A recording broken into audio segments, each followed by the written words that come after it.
One missing? I've got one missing. There we go. Ms. Wilson, could we get tally, please? Thank you. All members present. We have a quorum.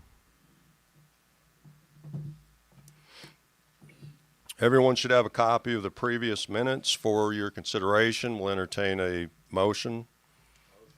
Motion, Mr. Hurt. We have a second. Second, Mr. Daniels. All those in favor of approval of the minutes state by saying aye. Any opposed? All ayes. The previous minutes are approved. Thank you. Report and communication from County Executive. Welcome, everyone. It is even at times when we may not all be in agreement with things, it is good to have a good turnout and get public input. So you are obviously very welcome. One of the first things I want to talk about is that we have a budget meeting that's going to follow up the standard admin meeting. And I get a lot of phone calls from people asking questions about our budget process and what the roles of the different folks are with the county. So I just have a real brief thing I want to go through this evening about our budget process. And basically it's at a practical level, the checks and balances in county government, and that they're not just philosophical. They are designed to control risk, protect taxpayers, and keep any one office from having unilateral control over public money. The logic behind it is if you think about the county government is separating it in three core financial powers. You have the planning and requesting, which is the different departments like highway and schools and the sheriff's office and so forth. And then you have the approving and the appropriating, which is the legislative body or this county commission, the 14 members that you have up here. And then you have the executing and overseeing, which is the mayor or the fiscal agent for the county, which is myself. This separation prevents a situation where the same entity decides how much money it wants, authorizes that money, and spends it without oversight. If one group controlled all three, you'd have a high risk of overspending, debt accumulation, or misuse of funds with little accountability. Why departments typically can't borrow money, and this is one of the most important safeguards, and that's because borrowing creates long-term obligations for the taxpayers. Debt affects credit ratings, tax rates, and future budgets. It ties the hands of future elected officials. And that's something we don't think about a lot, but when you incur debt, especially when it's amortized out over decades, you are tying the hands of future generations. So the rule is that only the legislative body can authorize debt. They're the only people in the county that can authorize debt. Debt decisions must be made in a public forum. Elected representatives must vote and be accountable. There's transparency in debate. If a department could independently borrow, they would commit the county to millions in debt without voter input or broader financial context, potentially conflicting with other county priorities. The county legislative body sets budgets and approves spending, and it represents the taxpayers directly. Their role is to set priorities across all departments, not some departments, all departments.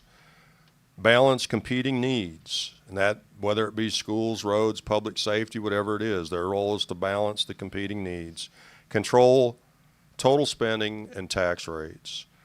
The key principle is that no money is spent unless it is appropriated. Even if a department needs something, they can't spend beyond what's been approved. It ensures that spending stays within available revenue. No department dominates resources. The public has visibility into decisions. Where the county mayor or the head fiscal agent fits in is that in Tennessee counties like Humphreys County, county mayor serves as the chief executive and fiscal agent. Their role is different from both of that of the departments and of the commission. It's an executive function. It implements the budget adopted by the commission. It oversees county operations. It coordinates across departments and advises on financial situations. Fiscal agent role is to ensure that it's critical to the checks and balances of the system, ensures that funds are available before obligations are made, signs or approves disbursements, maintains financial controls and compliance, prevents unauthorized spending or deficit spending. In simple terms, the mayor or the fiscal agent is the gatekeeper of the checkbook. They don't decide what gets funded, that's the commission, but they help to ensure that the money spent legally, spending stays within appropriations, and that the county remains financially stable.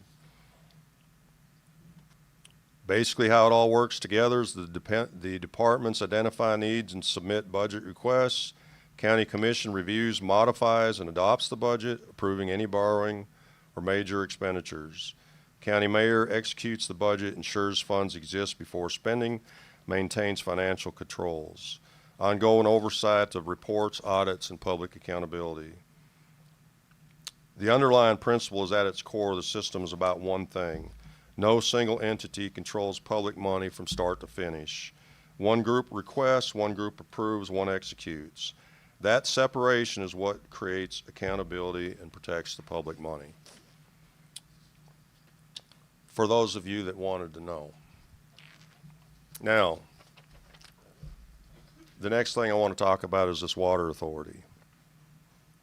Authority's one of those words that, I don't know, I guess it makes hair stand up on the back of your neck. But what this is about was the possible consolidation of 4 water or wastewater utilities that are currently operating in the county. We were talking about the feasibility of going from 4 separate government or public utilities to 1. This is not a new thing. Discussions about this have gone on for at least a couple of decades, with several publicly held meetings in the last few years that I know of.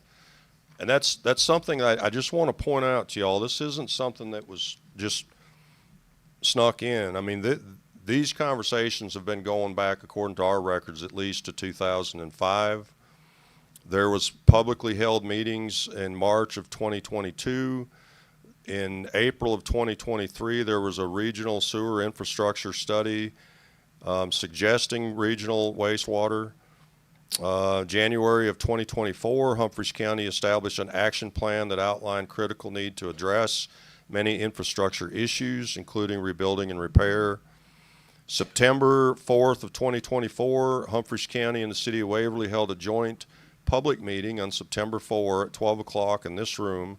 Public notice was advertised for 2 consecutive weeks in the News-Democrat, and additionally notices were posted at various locations, including the Senior Centers, Police Department, Courthouse, Annex, Library, Waverly City Hall, the Election Commission, and other places.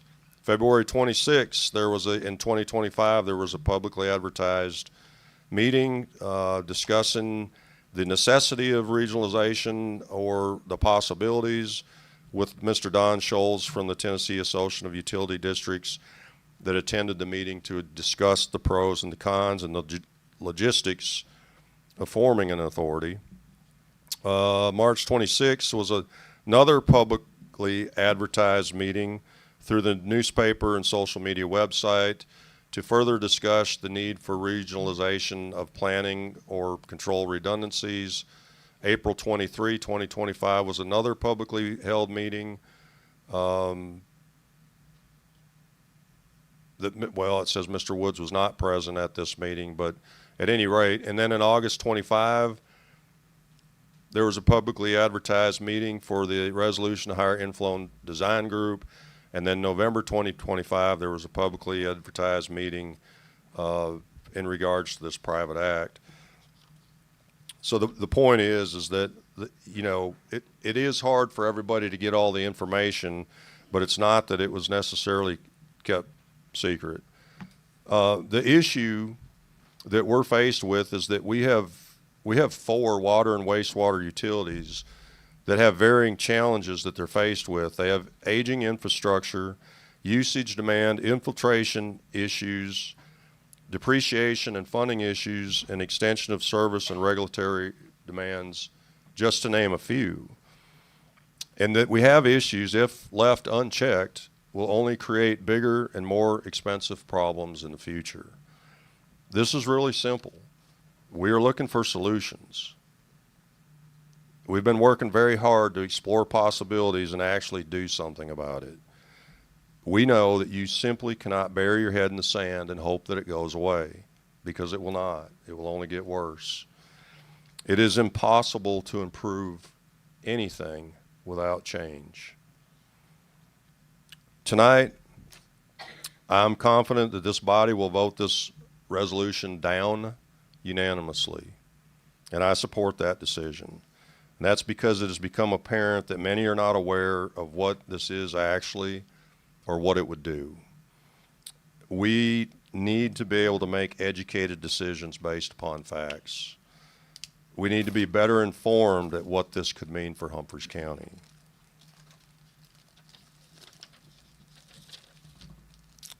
You know, we have folks, and I've received calls. I think that everybody up here has received a lot of calls, in a lot of different directions. And we have folks. We actually have some experts that live in this county that have been involved in water and wastewater utilities for a long time.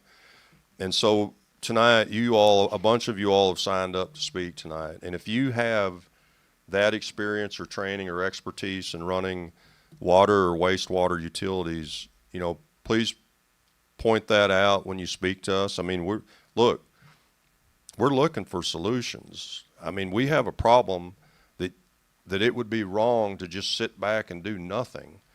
So if you don't like this solution, then let's figure out a better solution. But you know, there's a lot of unfounded untruths, I'll say it that way, that are floating around about what this means. And the last thing that we need is people believing things that are simply not true. And I will remind all of you, you know, just because someone says it or posts it, it doesn't make it true. I mean, fact check.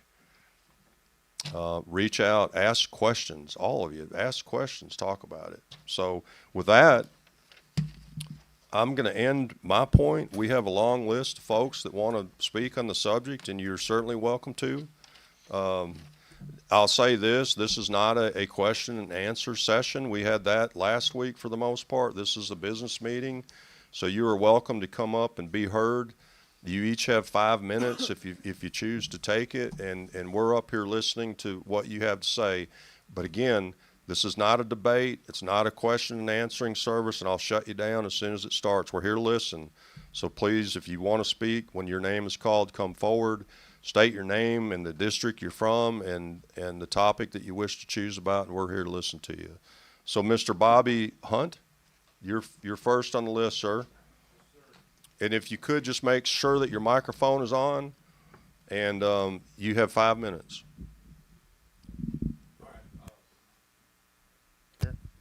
Hello? All right. The question is about building your wastewater plants. Why eminent domain for the whole county? I mean, California did this. This sounds like something California would do. And they did do it. And they took people's rights. The water belongs to the people. It's in the Tennessee Constitution. Article 1, Section 26.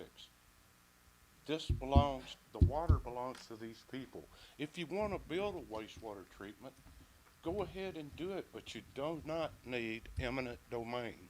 You're taking people's rights. When they bought their property, they bought the mineral rights, they bought the water rights, they bought the timber rights, and everything that comes with that. That water belongs to God and these homeowners, these landowners. It does not belong to this county commission. If you want a wastewater system, go ahead and do it. But you do not need to implement eminent domain. That is going too far. And these people do not want these. These are God-fearing, hard-working people that have worked all their lives for their property. And now we have a county commission, some on this commission, you know who you are, that want to come in here and tell these people, well, that's not your water. What's next? Those aren't your minerals. Those aren't your trees. You know, that's not your barn. We want your barn. We want your land.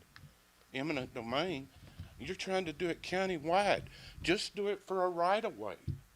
It doesn't have to be a countywide deal. These people deserve better than that. And anyone in this commission that votes yes on this, I would dare to say your political career is over in the county of Humphreys County. Don't turn us into Nashville, and don't turn us into California. That's all I got to say.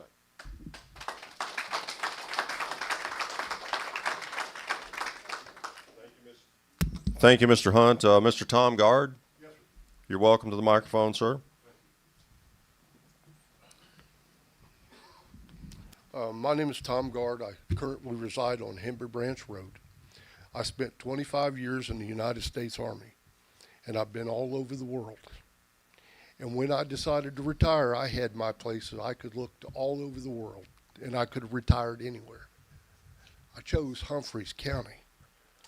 Humphreys County in the little town of Waverly, Tennessee. Peace away from the wars that I've been to, and it's been more than one, and it's been more than one time. I got my little 3 acres of land with a well and a septic tank. This commission has absolutely no right for eminent domain for my property. You don't come on it, you don't condemn my septic, you don't condemn my well. I'm shaking right now because I'm angry, but I'm not gonna let it go that far. Do not do this. If you do this, there will be consequences, and that's all I got to say. Thank you. Thank you, Mr. Guard. Mr. Flowers?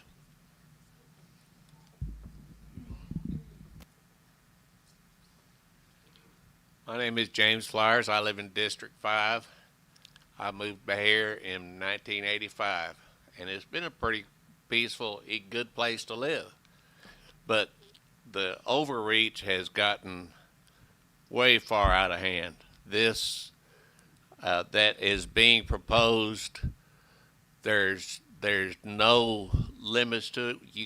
According to the way that I read it, the way it is written, anyone, whether they're qualified or not, can be appointed to the water authority, whether no matter what their influence is, whether it's commercial or not. You could have one of the worst convicted felons in the world get appointed onto the board, and then we're supposed to listen to them. I spent 30 years keeping them locked up. That's where they need to stay. But this, from what I read on the entire thing, it is fraught with openings without the checks and balances for fraud and abuse by anyone that's put on it, because you can't come back and say anything the way it's written. And also, when I got wind of this and I read it, I called up our elected representative for the state, Jay Reedy, and I said, "What is this?" He said, "Don't blame me. I didn't write that mess and don't agree with it." So, I think that anyone that votes for it, they need to set some money aside to pay for the county attorneys when the lawsuits come up against it, because it's going to happen. I guarantee it.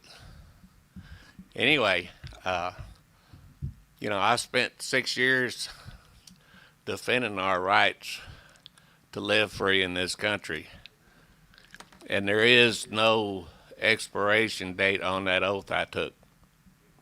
And there's many other men and women in this county that it did the same thing. We don't deserve, want, need, or anything on something of this stature to come about that there, like I said, there's no checks and balances written into it. Whoever gets appointed onto it, and they don't even need to be qualified. So it leaves open for fraud, abuse, and tyranny. And tyranny is one of the things that I fought against before. That's all.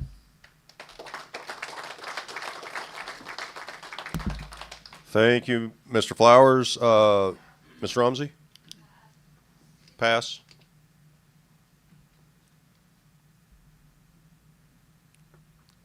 Okay, Mr. Cox.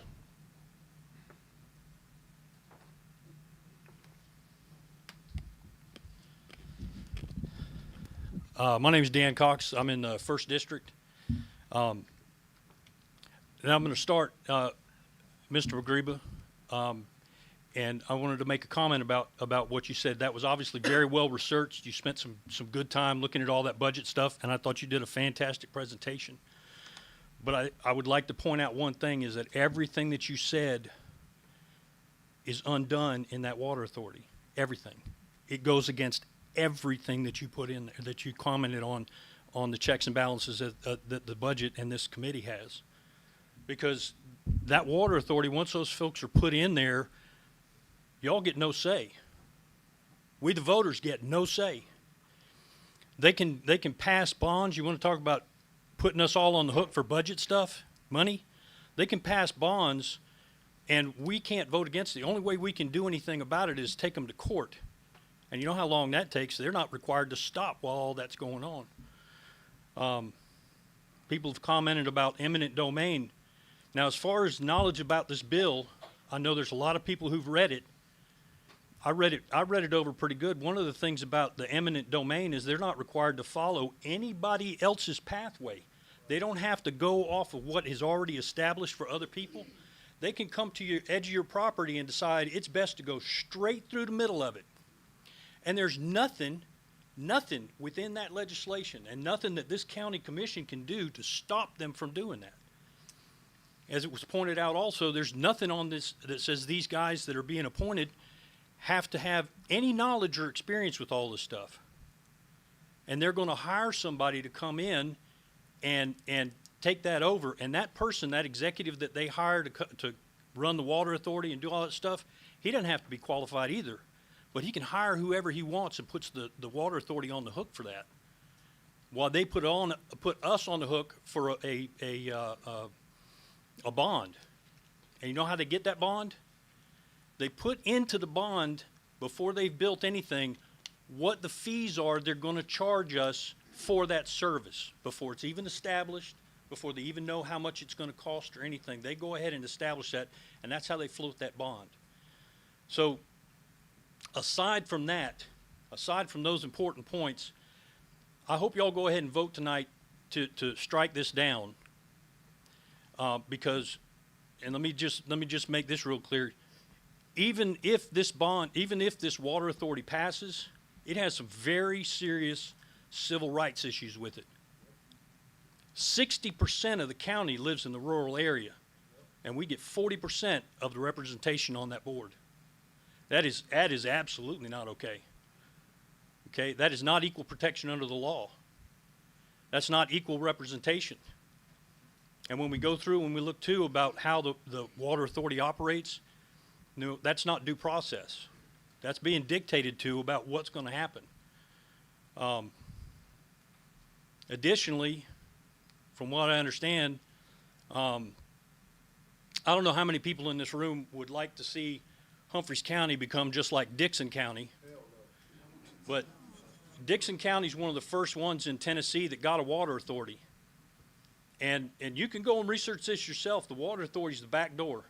That's how they get these developments approved. And in 2021, the Planning Commission in Dixon County had multiple meetings where they had 5 or more developments come up to get approved. They even had one in 2021 that had 10 different developments coming up to be approved. Now, I don't know how y'all feel about this, but I really don't care if anywhere in Humphreys County ever gets a Dunkin' Donuts. If we ever get another McDonald's, I don't care. As a matter of fact, I think it would be a detriment to the whole county. But I would really hope that in looking at this, that y'all understand there's a much bigger issue than just how we're going to handle sewage and how we're going to treat water.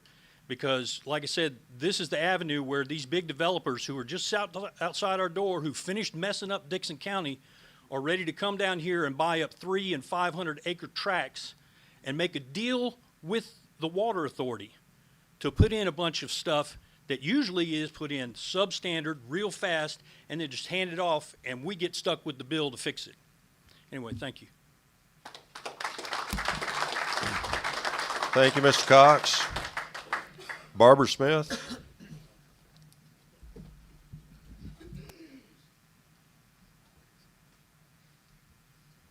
I have to write mine down so I'm not scattered. Barbara Smith, I'm in the 7th District. I spoke against the proposed water authority at the end of the year last year when that was first brought up in November. I could see where it was headed. It was voted through on the premise if it was only a study, what could it hurt? Now, the actual water authority is trying to be pushed into the citizens in the whole county, and I believe it's pretty clear that we don't want it. It's been stated that a lot of misinformation is being put out concerning the water authority. I'm only speaking for myself. I've not posted any misinformation. I've only posted the actual resolution that very clearly states the unrestricted powers that this water authority would have if it were passed. I've never misquoted or taken any conversations out of context. Mr. Pogriba has stated that all 3 mayors were on board with this water authority, and I've gotten some conflicting information on that. Last week, Mr. Wayne Woods made a post stating something to the effect of people shouldn't be so upset because it was just to do a study. I replied back pretty much immediately that it had been clarified multiple times in the meeting that it was not the study. It was the actual implementation of the actual water authority. I can't quote him exactly because the post was quickly removed. It seems many posts have been removed from the community sites over the past week. I don't really know who's responsible for that, but that could be deemed censorship.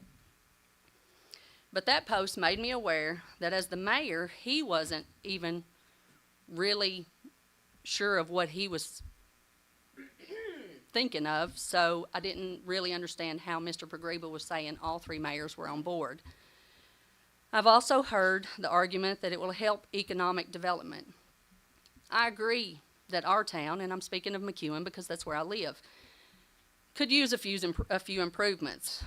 If anybody could do anything about stoplight, getting out on 70, it would be greatly appreciated. We've had businesses that have been denied water taps, all while duplexes, apartments, and subdivisions are being built at an alarming rate. It would seem that only particular businesses are being developed, not all economic businesses. This, again, is a big concern and falls into the conflict of interest that we would have with this water authority. And we would actually, as it's been stated by numerous people, there's no checks and balances with it. So I'm not going to keep beating that dead horse. One thing that continues to jump out to me at my months of attending these meetings is the fact of how far removed some of the commissioners are from the people that they're supposed to be representing. This problem doesn't only rest at the feet of the commissioners. Us as residents of this county have to be more involved and pay attention. Be present, have conversations, do your research. My commissioners in District 7 have always been very open to conversations with me, and so have several other of the commissioners. We've always had polite, respectful conversations, and I would ask that anybody that speaks here tonight do the same. I think, and this just immediately come up, I think one of the problems and the disconnect comes with the statement Mr. Pogriba made with it's due to uneducated individuals. I think that you look out and you see a lot of uneducated individuals, but I promise you, we're more educated than we look. I might look a little dumb, but I'm not stupid. So I would ask that this commission please vote this resolution down. Do not table it, vote it down. My last topic and point I would like to advise all of you to stay for the budget that Mr. Pogriba was discussing. You may think it's not your reason for attending tonight, but it all has a trickle-down effect, and it determines what it will cost you to live in Humphreys County in the near future. I love my home, I love Humphreys County, but We as citizens have got to pay attention and be more involved in our community. Thank you for your time.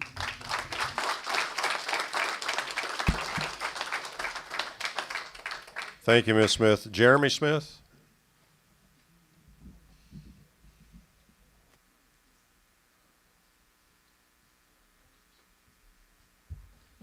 My name is Jeremy Smith. I'm from McEwen, and I reside in Ricky and Mr. Hertz district.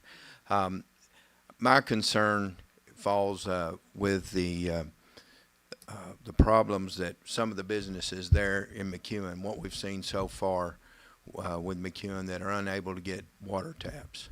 And but we've got this huge housing subdivision going in, and from what I gather, our city council is, several of them are profiting from that. And I find that very concerning, and I don't know that that's not what we're going to do here countywide. We have enough growth in this county.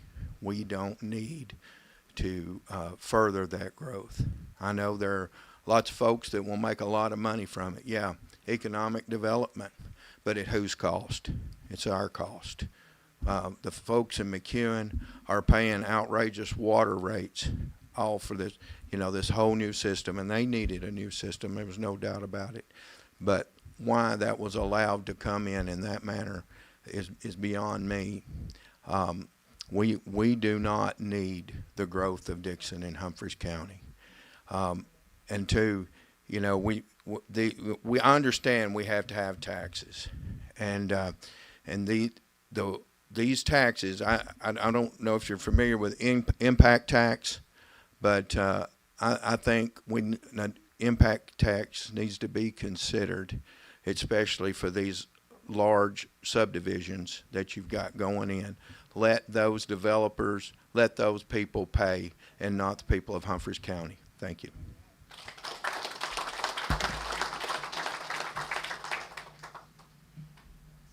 Thank you, Mr. Smith. Kelly Bohannon?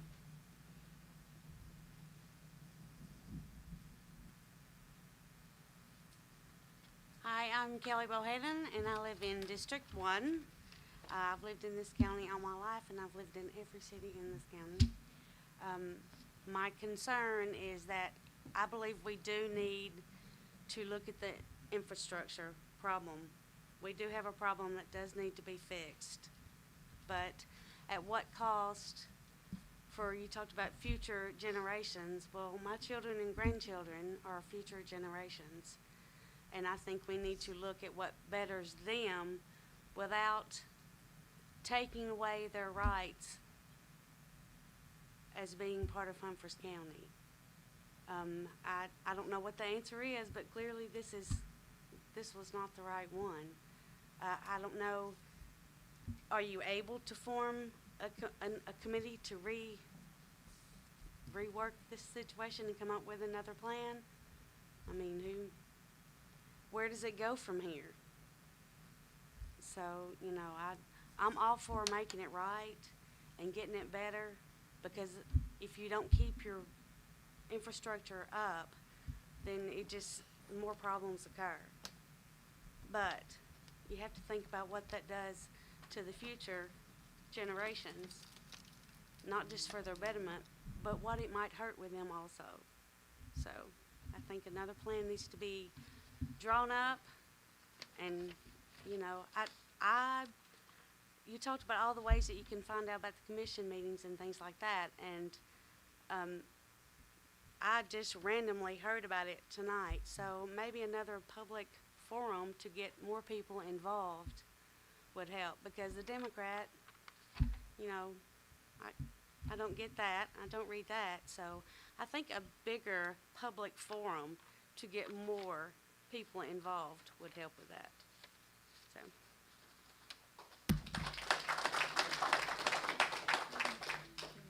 Thank you, Ms. Bohannon. Robert Hodgwood?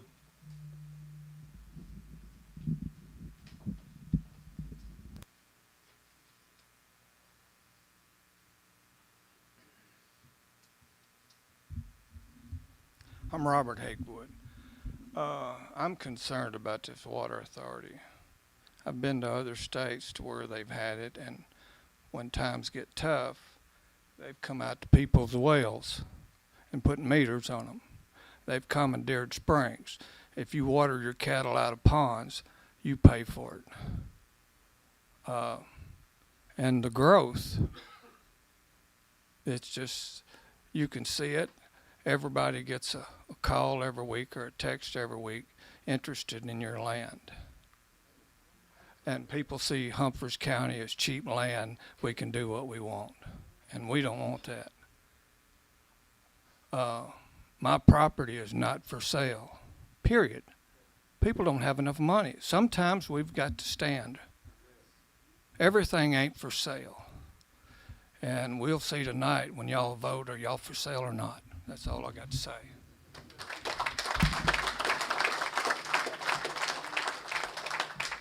Thank you, Mr. Hagwood. Dennis Bailey?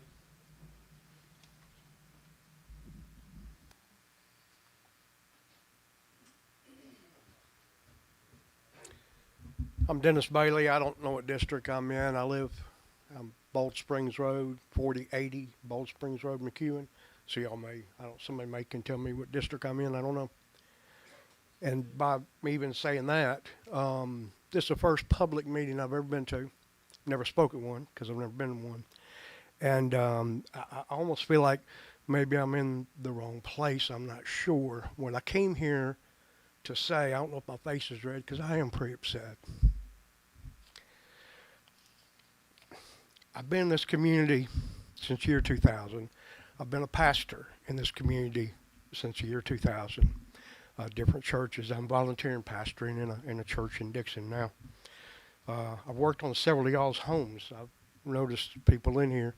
Been a handyman kind of guy. Now, in saying that, if y'all know anything about pastors' paychecks and handyman paychecks, it's kind of a week-to-week thing. Sometimes it's a day-to-day thing. 5 kids. 1 is deceased. It's me and my wife. 15 grandchildren. My parents left some inheritance, small inheritance. I'm debt-free. I owe nobody anything. Been a missionary in Africa for years. Been out of this country 33 times. 13 different countries. Every time I come here, I'm like, thank you, Lord Jesus. I live in America. Now, in saying that, I gave $70,000 from my vandalized home that I purchased. Blood, sweat, and tears. I made it a home for a family. Purchased 3 extra acres next to it, so I got $84,000 plus a lot of blood, sweat, and tears in that property. I got a well, got a septic tank, I got a pond. I do appreciate, I worked for Sheriff Davis there for a little bit. Hey, Chris. I don't even know where I went with that, except my son was a deputy in this county for a while. I very much appreciate the taxes that go to our law enforcement. Man, if I ever needed 911, man, sometimes I've called Chris. He said, we got it, Dennis, we got it. Don't worry about it, we got this. In saying all that, I got my tax bill here. It says it's not a bill. $314,000 they said my house is worth. And like this gentleman over here said, my house is not for sale. I don't need water from anyone. I don't need sewage from anyone. If I decide to have a horse or a cow, I can water them. I got a pond. I appreciate government. I really do. I'm 64 years old. I'm retired because I'm disabled. I can't work, don't work. $1,500 and something Social Security. That's what me and my wife live off of. There is no savings. So if I'm hit with a tax bill this next year, I've actually went to the tax office and said, what do I do? Well, you got to pay it. Well, what if I don't? They'll sell your house on the courthouse steps. Really? If this is going on record, I don't know that if budget meetings, I don't know anything about that. I'm going to leave right after this because I'm nervous wreck. I don't know if that would make my taxes go up more. But it's hard for me to believe that this country, county, state would actually send Chris Davis and his deputies up to my house and take me off of my property by force, because that's what it would come to. I'm not walking out. God, family, and my home, which is very connected to my family. Any of my kids ever need home, come home. My grandkids, come home. I don't know. Homeless, I have to pay the government for my house. I have to pay the government when I go to buy food. I got to pay the government when I purchase clothes. Naked, hungry, homeless, if I don't pay the government. Thank you. God bless you.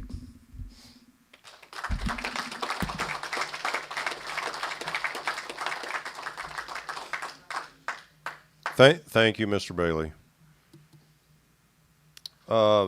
Ricky and is it Stewart? Yeah. Okay. Ricky and Stacy.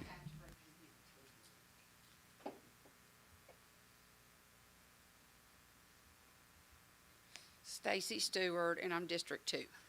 So, ditto to everything everybody has said. To back up what Dennis said, my babies are 4th generation family farm, still paying property tax 4 generations later, and more to come. Still not ours. And then you want to have the audacity to consider a countywide. Now look, I understand that we reap some of the benefits of the city, but the offset that the gentleman was talking about earlier, that's a point. I don't need. I got a well, I got a septic, I got my land. I don't need any more government overreach.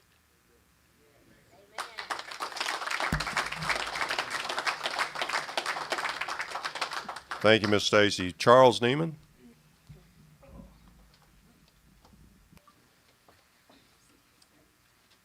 Charles Nyman. Yes. I'm in District 1. I think we should vote no on this authority until there's more research. If we're going to have authority, this body needs to control it. If they vote for something, they need to bring it here and have it voted on too. So it's not just held by the authority, that you have some control here to be able to make judgments and rein them in.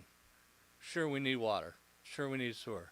But you have to keep it in the county commissioner's office. And that's what I think. Thank you. Thank you, Mr. Nyman. Adam Collins. Pass. Thank you. Joseph Mello.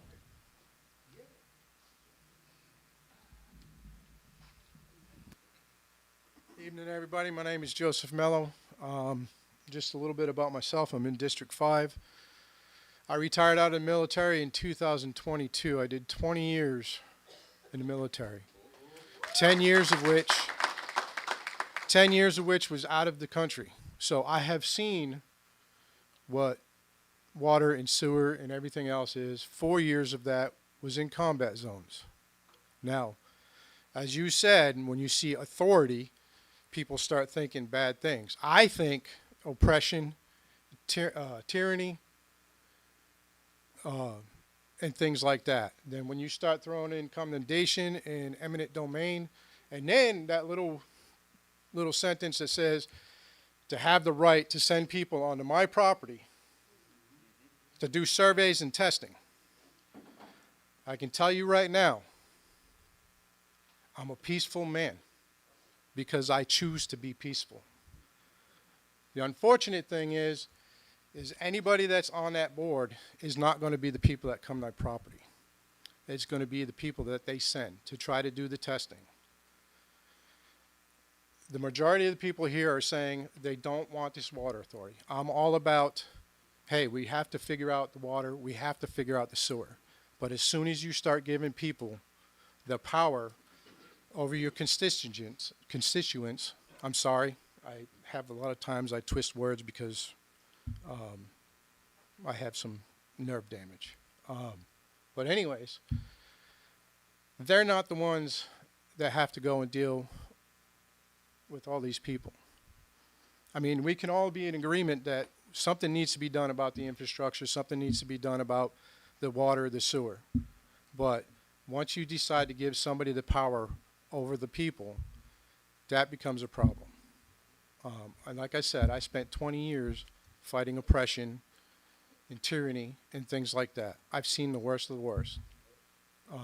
So we need to squash this and restart and say, give the power to the people, that the people can vote on what they want to do, not some board or committee that can just come to my property and say, hey, you know what, a pump station would be perfect right on your property. So we're going to take your house, and then we're going to give you fair market value, because that's Tennessee law. And then they don't pay me for my blood, sweat, and tears. I bought the property in Waverly because of the peacefulness. I love it here. Every time I come down the hill on 13, I see the little town, the little murals, things like that. I love it. You know, I'm all about taking care of the people, but we just need to figure out how we can do that without taking their rights away. I can already say that from some of the comments that I've heard, that if you come to somebody's property, there's going to be a fight. We don't want that. I don't want it. But like I said, I spent 20 years defending people that hated me. So the people that I love and take care of, there's no ends that I will go to keep them safe. So I just want to thank you. That's before I go any further. Thank you, sir.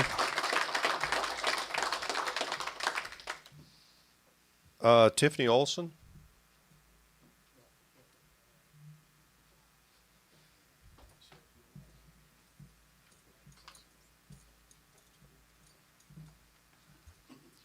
Hello, I'm Tiffany Olson, District 2.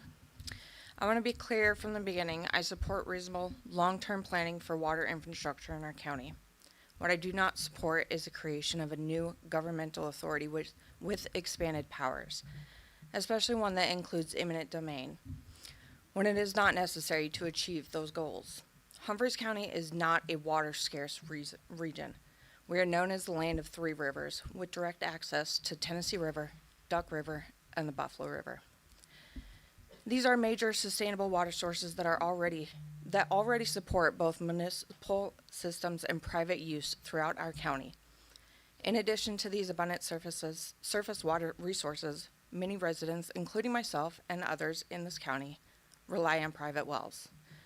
These wells reduce demand on public systems and eliminate the need for unnecessary infrastructure expansion into areas that are already adequately served. It is important to address a key point being used to justify urgency.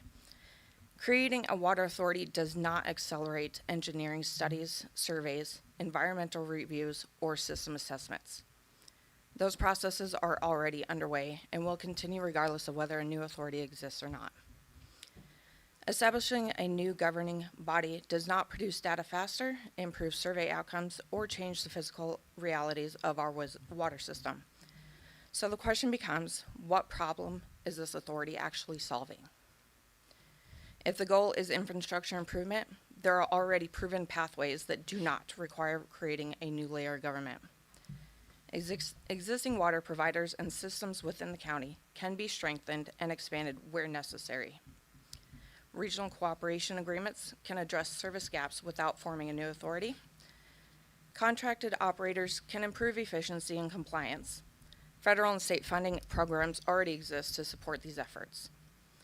Programs such as USDA Rural Development Funding and state revolving loan funds are specifically designed for rural communities like ours.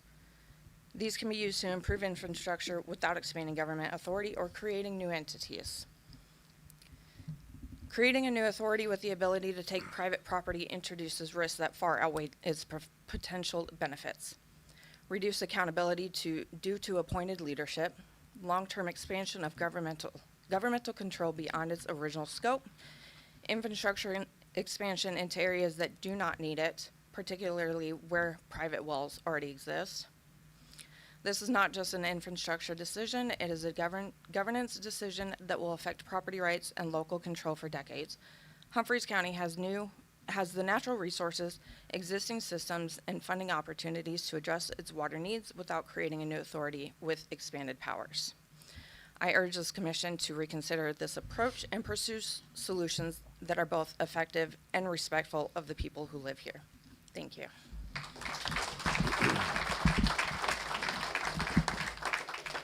Thank you, Ms. Olson. Mr. Ronnie Smith. Hey, I'm Ronnie Smith, District 2.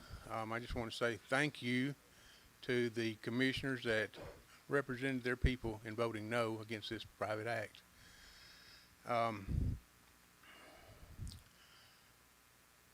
We do know for sure, or we feel confident, as you said earlier, that this act will be voted down tonight. But there's also rumors that it could be tabled, or it could be, what do you call it, tabled for future study. And I don't know if you have the votes to do that or not. It's a possibility that it's 7 for, 7 against, and it'll lay it in your lap to break the tie, Mr. Progreba. And would you do that? Oh, I can't ask questions. I'm sorry. But we don't want it to be tabled. We want it to be put down, just like everybody's asking for right here tonight. It's clear that the people don't want it. The mayors don't want it. You had said in the last meeting that you had approval from the mayors. We know for sure Johnsonville and City of Waverly mayors do not buy into this program. And if you put the Authority Act in effect, the other two, or all the mayors have to buy into the project, the way I understand. And they're not going to do it, so it's going to be a moot point anyway. So we appreciate everybody voting this thing down tonight. Thank you very much. Thank you, Mr. Smith. And that concludes our public comment session. Appreciate everybody coming forward. You actually, some good points made. Appreciate you coming forward to do it. Sir? What's your name? I'm very sorry, Mr. Jonathan. Come on up. Sorry to have missed you.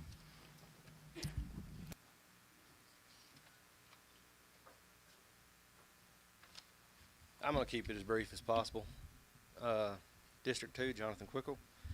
I am speaking as a resident and a property owner, someone who cares deeply about this community. I have just returned from nearly year-long deployment overseas.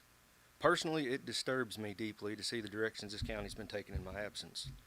With efforts to gentrify it and turn it into West Nashville, such as the attempt to enact the Powers Act while I was away, which I was not here for my voice to be heard, but as best I could, I kept track of what was going on through social media. Like many others across the county, my household relies on a private well drilled by one of our very own local businesses. We have access to clean, reliable water without needing a connection to chemically treated county systems. That's true for many families across this county, and it's an important part of how rural communities like ours function. For example, when our well was drilled at our home, at one of the highest elevations in the county, well above town level, we hit a reliable water source at just 106 feet. That directly challenges the idea that wells in this area must be drilled to 300 plus feet for viable water. Furthermore, the wells are typically dug at 100 plus feet beyond depth, hitting water to act as a reservoir. While conditions can vary by location, this shows that accessible groundwater is present and should not be used as justification when discussing implementation of a new water authority. Humphreys County is uniquely positioned when it comes to water. We're surrounded by major natural resources: Tennessee River, Duck River, Buffalo River, as well as several spring-fed creeks with pump stations, which provide a strong and sustainable foundation for our water supply. Because of this, it's hard to understand why we are even considering creating an entirely new governing authority with the power to take land where many areas already have access to water, either through existing systems or private wells.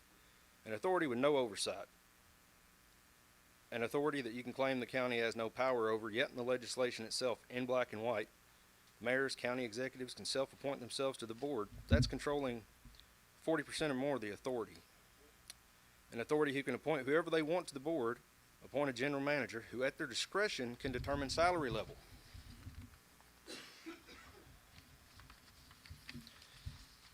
I also want to address the idea that this authority needs to move things forward now. Forming this authority does not speed up the studies, planning, research. These processes are already happening. They'll continue regardless. In fact, during last week's meeting, we were told the survey was already taking place, paid for by a grant from the state. Then not a few minutes later, a member of this community was told we had to form the authority in order for the survey to take place. So which is it? From a practical standpoint, if the goal is to improve water service, there are more direct and cost-effective solutions available right now, especially when it comes to fixing existing infrastructure. Stated during the last meeting, alternative solutions are welcomed. Contracting experienced crews to repair aging or leaking lines. Using pipe lining or pipe sleeving technologies to reinforce existing pipes without full replacement. They don't even have to dig out the pipe. They can open one end of it, reline it several hundred feet, even miles. Open it on the other end, fold it over, cap it off. They don't have to tear up the roads. They don't have to tear up the streets. They don't have to tear up people's yards. See, prioritizing leak detection and repair programs to reduce water loss. Upgrading problem areas in phases instead of expanding into areas that don't need service. Bringing in third-party operations to improve system efficiency and maintenance. These are real actionable steps and ideas that, as requested, can improve the water system without creating a permanent new layer of government. What concerns me the most is the long-term impact. Once this authority is created, it doesn't go away easy. And once powers like eminent domain are granted, they tend to expand, not shrink. This isn't about being against progress. It's about making sure that progress is thoughtful, necessary, and fair to the people. I ask that you slow this process down, focus on improving what already exists, and consider whether this level of government expansion is truly justified. And my last thought on the matter, big issues like this that affect the community should be decided by a vote by the community, not just you. Your vote should follow the will of the people, your constituents, the people who in good faith elected you because they believed you would represent them justly and what they have determined to be in their best interests. Thank you.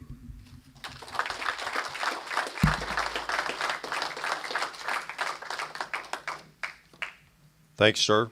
And I don't believe I've missed anyone else. I think this concludes public comment. With that, let's get on to resolutions. Item A.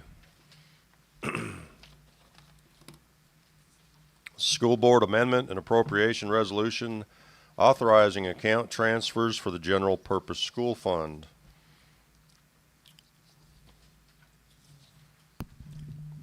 First item is a decrease in teachers in the 141 General Purpose, speech pathologists and other contracted services and other salaries and wages by $114,000, and an increase in aids and medical insurance and other contracted services by that same amount. Second, 141 Fund General Purpose, decrease in assisted principals at $12,000, an increase in secretary line of $12,000. Fund 141 General Purpose Early Childhood Education, decrease in non-certified subs instructional supplies of $1,762.58, and an increase for teachers certified subs maintenance repair of equipment earned service staff development $1,762.58.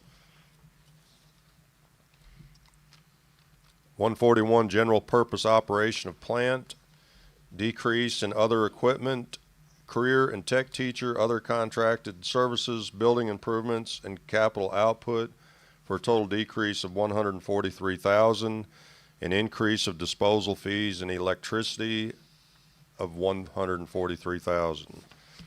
Fund 143 School Nutrition, decrease custodial personnel by $28,500, increase in cafeteria personnel other salaries and wages, clerical personnel by $28,500. Mr. Hooper. Yes, these budget amendments and transfers brought before the Administrative Committee. Dr. Lanham explained them to us and voted to pass this full commission with a positive recommendation.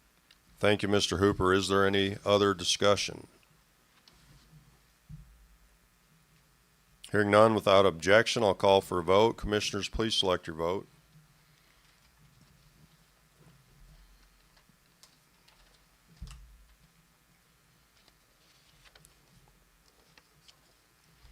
Seeing that the votes are cast, Ms. Wilson, could you tally the vote? Thank you, Ms. Wilson. 14 ayes, the resolution passes.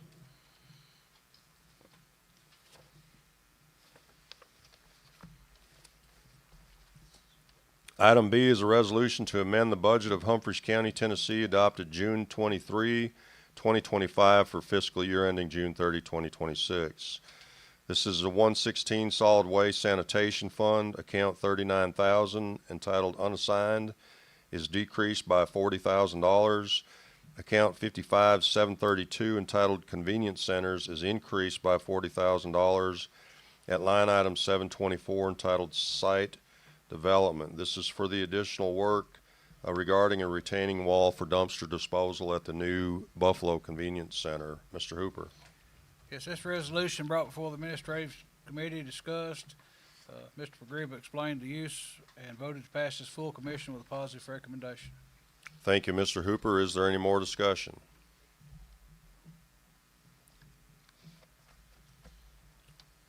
Hearing none, without objection, I'll call for a vote. Commissioners, please select your vote.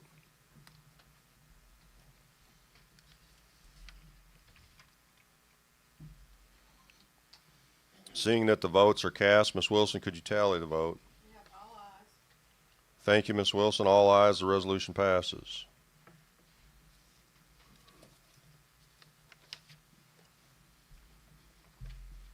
Item C is a resolution to amend the budget of Humphreys County, Tennessee, adopted on June 23, 2025 for year ending June 30, 2026. This is a 101 general fund, account 39,000, entitled Unassigned, is decreased by $10,921. Account 54-110, entitled Sheriff's Department, is increased by $10,921. At line item 509, entitled Refunds. This is for cost expenditures paid out of the SRO grant by the Sheriff's Department. Mr. Hooper. Yes, this resolution brought before the Administrative Committee discussed and voted to pass this full commission with a positive recommendation. Thank you, Mr. Hooper. Is there any more discussion? Hearing none, without objection, I'll call for a vote. Commissioners, please select your vote.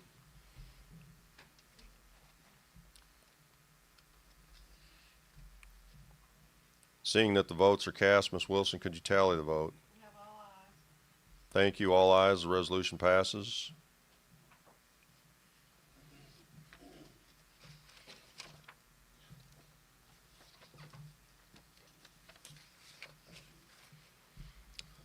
Item D is a resolution to amend the budget of Humphreys County, Tennessee, adopted on June 23, 2025 for fiscal year ending June 30, 2026.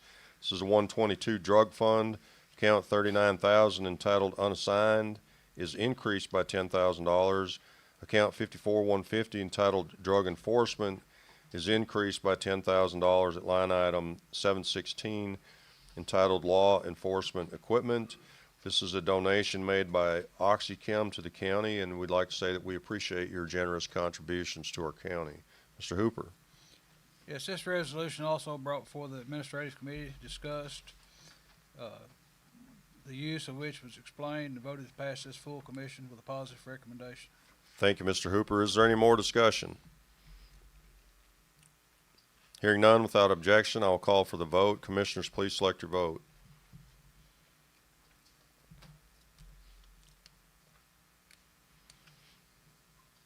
Seeing that the votes are cast, Ms. Wilson, could you tally the vote? We have all ayes. Thank you, Ms. Wilson. All ayes. The resolution passes.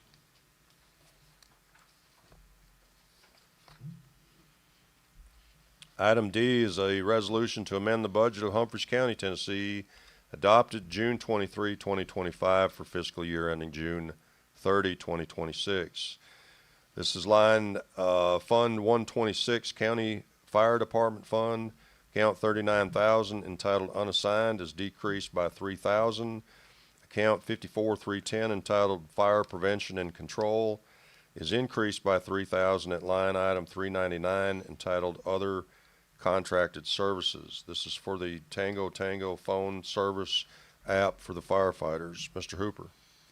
Yes, the county chief brought this before the administrative committee, discussed, and we voted to pass to the full commission with a positive recommendation to accept.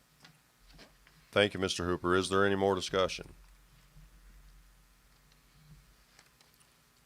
Hearing none, without objection, I'll call for the vote. Commissioners, please select your vote.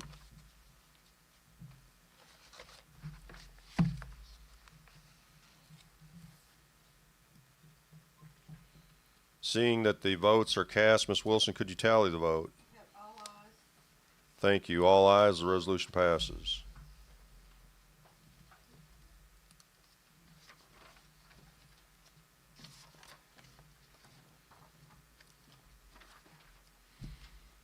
Item F is a resolution to amend the budget of Humphreys County, Tennessee, adopted on June 23, 2025 for fiscal year ending June 30, 2026. This is a 131 Highway Department Fund. Account 62,000, entitled Highway and Bridge Maintenance, is decreased by $100,000 at line item 403, entitled Asphalt Cold Mix. Account 62,000, entitled Highway and Bridge Maintenance, is increased by $75,000 at line item 409, entitled Crushed Stone.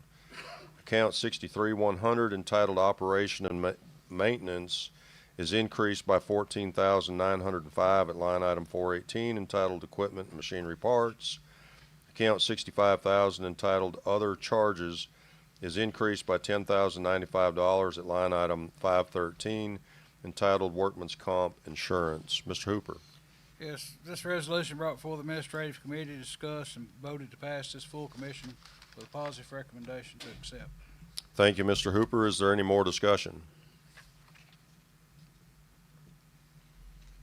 Hearing none, without objection, I'll call for a vote. Commissioners, please select your vote.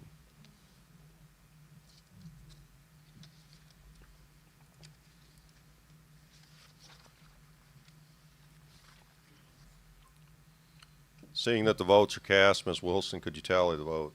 All ayes. Thank you, Ms. Wilson. All ayes. The resolution passes.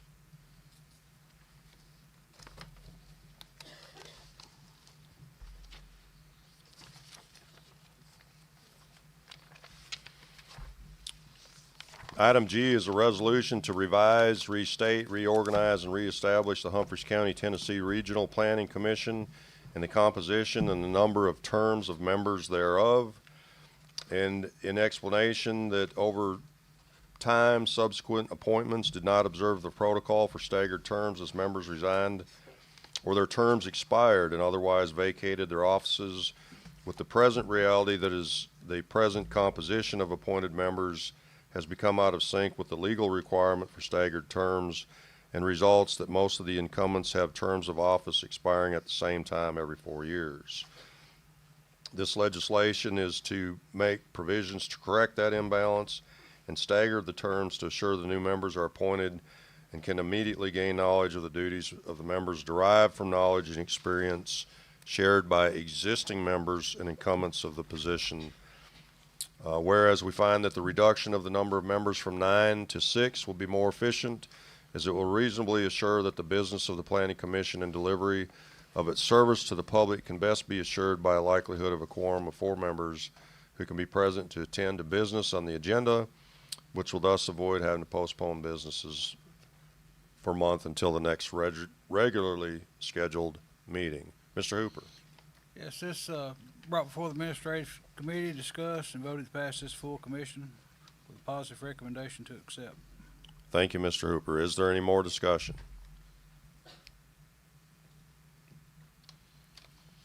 Hearing none, without objection, I'll call for a vote. Commissioners, please select your vote.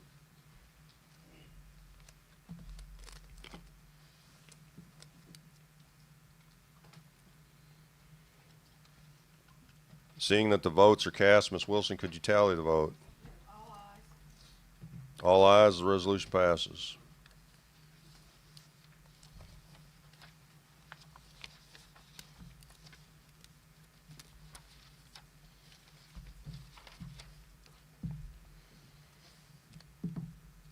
Item H is a resolution to ratify a private chapter for the Water Authority of Humphreys County, which I believe requires no further discussion. Mr. Hooper? Yes, this brought before the administrative committee, passed this, full commission with a majority vote, and was explained in depth. I'll leave it at that. Thank you, Mr. Hooper. Is there any more discussion?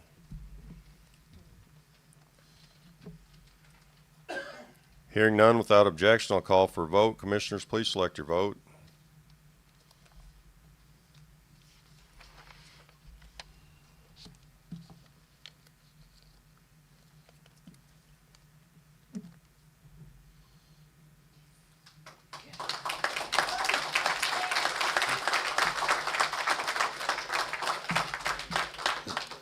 Seeing that the votes are cast, Ms. Wilson, could you tally the vote?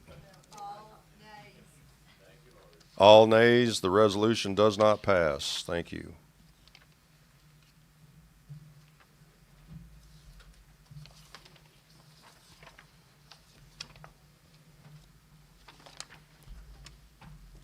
Next on the agenda is the election of notary public and approving surety bond given as a condition therefore. Resolved that pursuant to the nomination by the stated member of the Board of County Commissioners and upon consideration of the application submitted and the surety bond presented, the following applicants are elected to the office of notary public of the state of Tennessee from Humphreys County, Tennessee, for a term of 4 years. We have applicants Jimmy Perrin, Donna S. Logan, Rebecca Arnold, Leslie Curtis, Philip Shanks, Brent Davis, Mary McMillan. Mr. Hooper. Yes, these names brought before the administrative committee, discussed, voted to pass this full commission with a positive recommendation to accept all names. Thank you, Mr. Hooper. Is there any discussion? Commissioners, please cast your vote.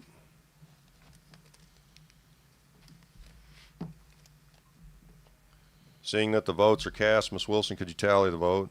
All ayes. Thank you. All ayes. The nominations are approved.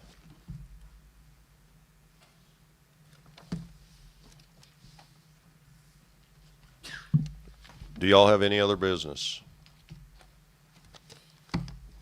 Then we're going to recess. Would 10 minutes work for y'all before we reconvene for a budget workshop? Does that work for everyone?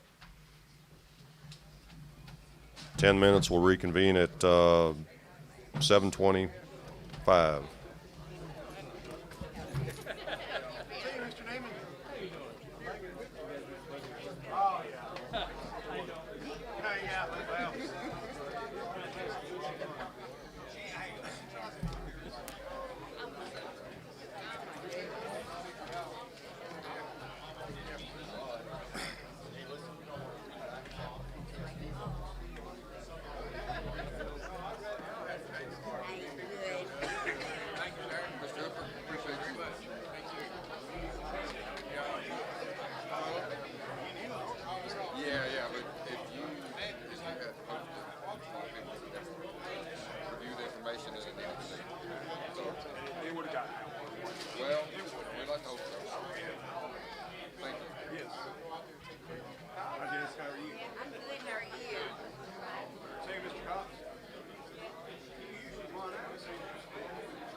appreciate that. That's all I was saying is, look, this is a very complex deal, and you know what doesn't make a lot of sense? We're talking about experts managing this.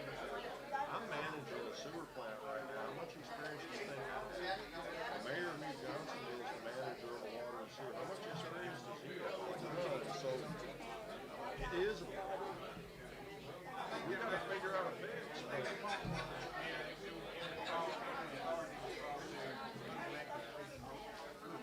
Well, they're appointed by the elected officials.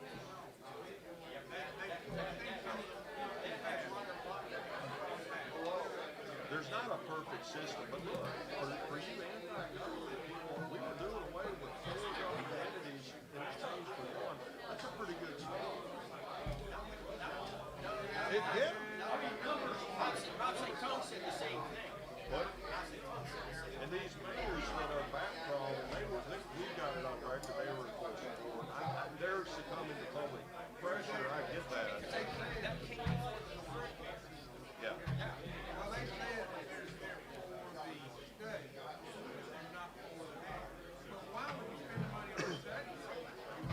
Well, that's my point, and who are you gonna turn the study into if you don't have somebody to turn it into? So, there's not anything here, it's just, what's the and the other thing is on the inland domain, all 4 of these government entities already have eminent domain. This isn't a new threat, they already have it. And by the way, Dilly do, we've got a sewer plant out in Buffalo. And the cities have them wherever they want to go. That's all in their charge. This is not a new threat. I'm just telling you it's not. It's not a big deal. Glad to see you. I'm good. I'm good. And what was your name again? Michael Savalas. That's right. You can have the same because all of those appointees are appointed by the different legislative bodies. Once they're appointed, y'all have to Oh, okay. Re-ups every 4 years. Right. especially when we got someone in 4 years that they get to do. Well, I mean, we got the same thing now. Think about it. Good to It's see the you exact too. same They're thing. only required to have a public meeting once a year. I don't know. I asked my We're not grandson. required It's to have really a any seniors, right but now. I'm hoping to be As there. far I as the talked to water and sewer my goes. son and asked him, did he know anything about the works thing? In my opinion, it's normally for I seniors, think but that he we're is a it would junior. provide better oversight, not worse. But that's me thinking. If y'all got a better idea, bring it to us. But how are we going to fix the problem? I was thinking that you about ready. And then afternoon after 12 is going to be the juniors getting their awards. And That's when I would need Well, to it's be a there. scary I'm word. glad you told me. It's a Good. scary word. Anyway, look, there's always How are two you, Ronnie? sides. Thank you very much. Yes, glad you came. Glad you came, Ronnie. Glad you came too, Dan. You're always got good. Thank you. You got to be willing to at least have. You always got good conversation. insight. Thank you for coming. And then we try to make the best decision. But it was also, well, one more thing, well, we won't get out, but it was also common thought around the county that the McEwen government is tied in for profit. I don't. I can't. Yes, well, they did, they hooked your name right in with it. Well, that's unfair, but it is what it is. I don't have anything to do with it. I'm gonna keep trying. You staying? All right. I just wanted to tell you one thing. I was not being sarcastic or anything when I said that I appreciate You're fine. research you did. And I played into what my point was anyway, but I wasn't trying to. No, you're fine, Dan. That's not a problem. I thought what you put down was really, really well thought out. Man, people are trying to do what's right.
Oh, that's our budget. All right, y'all, let's get back in order here if we could, please. I've got just a little address and a recommendation that I'll make on the front end of this thing. Then we'll open the floors for discussion for budget workshop. Our goal this evening is to get the school budgets passed going forward. So tonight we need to vote on the school budget. In our first budget meeting, it was decided by this body that the county would approve 3% raises for county employees, and the department heads were asked to make line item cuts to their budgets to cover that salary increase. And I would commend everyone for their efforts to accommodate this. We have cut many budget lines drastically. Despite those cuts that were made, we currently still have a $232,164 budget deficit in our general fund. And by the way, I just want to point this out because there's been comments made about this. Our budgets are balanced on the backs of the taxpayers and no one else. That's how our budgets, our requirements are met. It's on the backs of the taxpayers. And y'all heard the gentleman speak tonight. And I've had a lot of conversations in recent times, and you know, there's folks at different levels in this county, and some of them, and I'm not even going to say that you're blessed with money or not blessed because you don't have a lot of money, but we have a lot of people that are on fixed budgets. They have different problems than others. You know, theirs might be replacing a refrigerator or an AC unit. It might be just putting tires on their car. It might be food on the table, but it's all not one world. The first item tonight is the school's maintenance of effort. Last week we had a spirited debate about the necessity of increasing the maintenance of effort for schools. The school's budget was submitted is requesting that local funding is increased from the current level of $8,172,300 per year to $8,464,100 per year. And as you know, if this is raised, it automatically becomes the new floor for next year's budget that we will be required to meet. You were shown a graph of the school's fund balance reflecting an increasing fund balance year to year, indicating surplus funding, not deficient funding. The fact that the school's fund balance has continued to increase year after year proves that an increase of the county's maintenance of effort is not necessary to support employee raises and the programs that are required. I would like to point out that Humphreys County taxpayers have historically always been very generous to our county schools. We have a state mandate to fund schools with a required contribution of $5,446,000 in local funding. Our current contribution of $8,172,300 is significantly higher than what is required, and this has been continued even with the loss of over 350 students since 2019. With the school fund balance as of 4/30/2026 of $14,683,455, I don't believe that additional tax funding is required to meet all the needs for the Department of Education for the fiscal year ending in 2027. Therefore, my recommendation to you is to maintain the current level of funding for schools where it is currently at. And that's all I have to say on that matter, because this is not my call. This is your call. You understand that we have a budget deficit to cover for the county. My office has a budget to work out, and I need direction from you all on what our approach is to be. I'll open the floor for discussion on that. I think the first item is to decide what we're going to do for this on the school budget.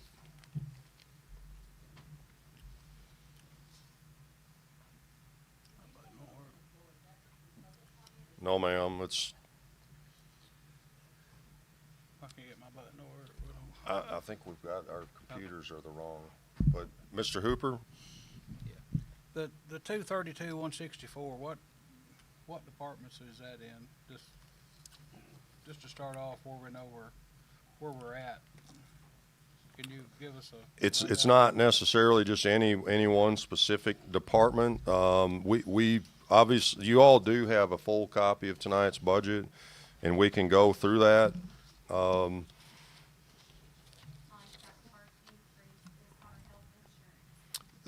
Yeah, that's very true. It's been pointed out that we have anywhere from a 20 to 35% increase in health insurance countywide, and the 101 fund is a large part of it.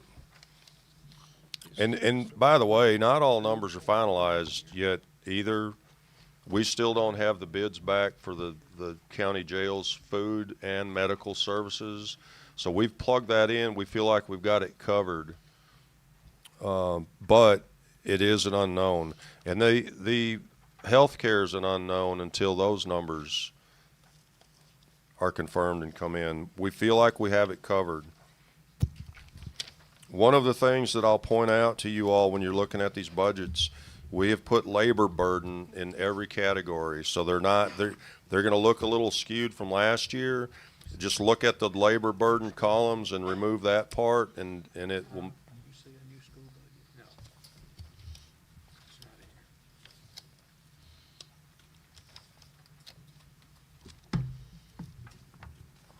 We added, I'll point out, if y'all want to. Where's the labor? You just said something about labor. Where is that actually on there? Yeah, so if you look at, like, for example, I'm looking at maintenance right now under custodial personnel. There's Social Security and employer Medicare. Those lines you're going to see in each of the funds. Line 201 and line 212 in each individual fund, John. Okay. Those have historically been just in a lump sum category, and we've divided those out to the proper personnel. Okay. Mr. Pagreba? Yes, sir. You stated that the jail, we're still waiting on the numbers for, I'm assuming, line 54210-422, which is food supplies, presently at $280,000. Is that correct? We're still waiting on that hard number, Sheriff? It's out for RFP for. Okay. That Do and we, medical. do what now? We're still waiting on the medical RFP for the jail and the food for the jail. And the food That for the jail. will change. So, And the health insurance, from two people that have given quotes, it is going up 35% unless they can find us a better. so 35, we're theoretically saying 35% of 240,000 for medical and dental services and 35% of 280,000 No, for, 35% for the county medical. We don't have an exact number. We haven't even received any numbers from the RFP for the sheriff yet. So y'all, if I could, we're jumping all over the board here. You're talking about jail, medical, and food. That is has correct. nothing to do with county Okay, medical. Yeah, I'm specifically talking about the jail budget Yeah, right if you look to the column on the right, that's our expenses to date. If Mm-hmm. that should give you a good idea. So on food supplies to date, we have currently spent 220,000. Yeah. And on the medical, where I just lost 220,000 that. as Yeah, well. correct. So both of those items, audit has required that we select competitive bids. So we've gone out with the request for proposals, Okay. and we do not have those back yet. Do we have, I mean, because that's what you had mentioned in your opening statements about this. So do we have any idea? Well, what I mean, kind I of feel like percentage? we're probably okay with the numbers that we plugged. I mean, we've added a percentage to cover it. Medical and dentals, it just depends. There's not a good way to do it. You can just look at what's historically happened. All right. Yep. Thank you.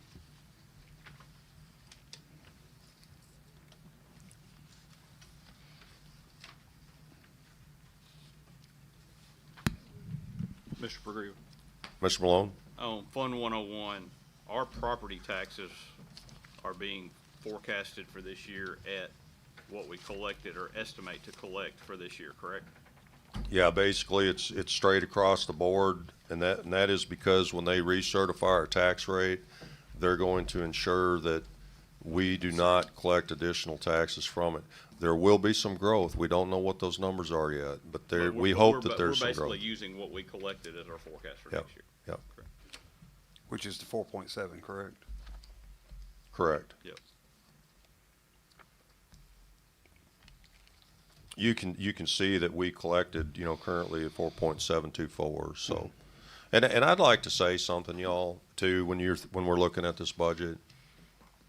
It does not make good business sense to budget every penny of revenues that we have out in expenditures.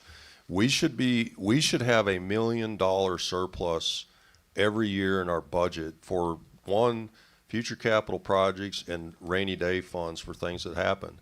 It's not good business to spend every penny that you have. Now, it's tight, and we've all agreed we want to make it through this year, right? There's a lot of unknowns that are going to be resolved in the next year. Frankly, there's a lot of things that we need to address, and part of that's going to come up with our capital projects in the 177 fund for new schools. But y'all, that 5% that's not covered by FEMA and TEMA, we have not addressed that in the county about who's going to cover that 5%. If you take the flood-related work that's done, the $21.5 million plus whatever the school budget is that we've got a $20 million WAG on right now, you're easily talking about $100 million. 5% of $100 million is $5 million. Where's that going to come from?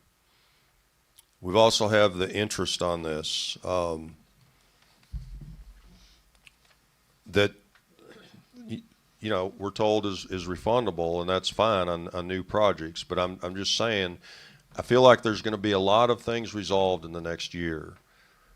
That's the purpose of everybody just budgeting as tight as they can and just trying to get through another year without raising taxes. The tax increase is coming, y'all. There's no way to circumvent this. You know it's coming. It cannot be helped. But we don't have to do it this year. We don't. We have the funds.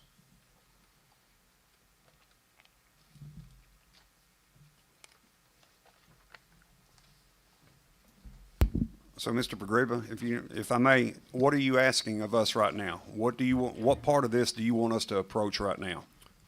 The first thing that I think needs to be decided is how much we're giving schools, because that's going to dictate whether we're at $230,000 deficit or a $500,000 deficit with our general fund. If we're $500,000 short, you're going to have to tell me where we're supposed to get it from without raising taxes. So the 232 is on all departments except for the school. It's 101. So correct. The other ones, sanitation, Buffalo, all the other, the fire, we're all okay in that. I need to know, so what the decision that you make tonight, I've got to figure out how we're going to shift pennies around to cover our shortages. And I feel like we can do it.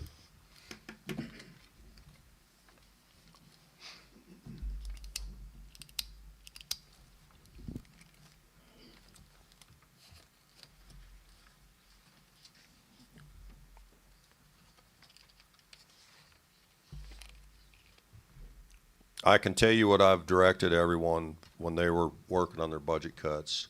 I asked them to take out the what ifs, to cut it down, remove the what ifs. If there's an issue that comes up, we'll step in to help them like we always have we not?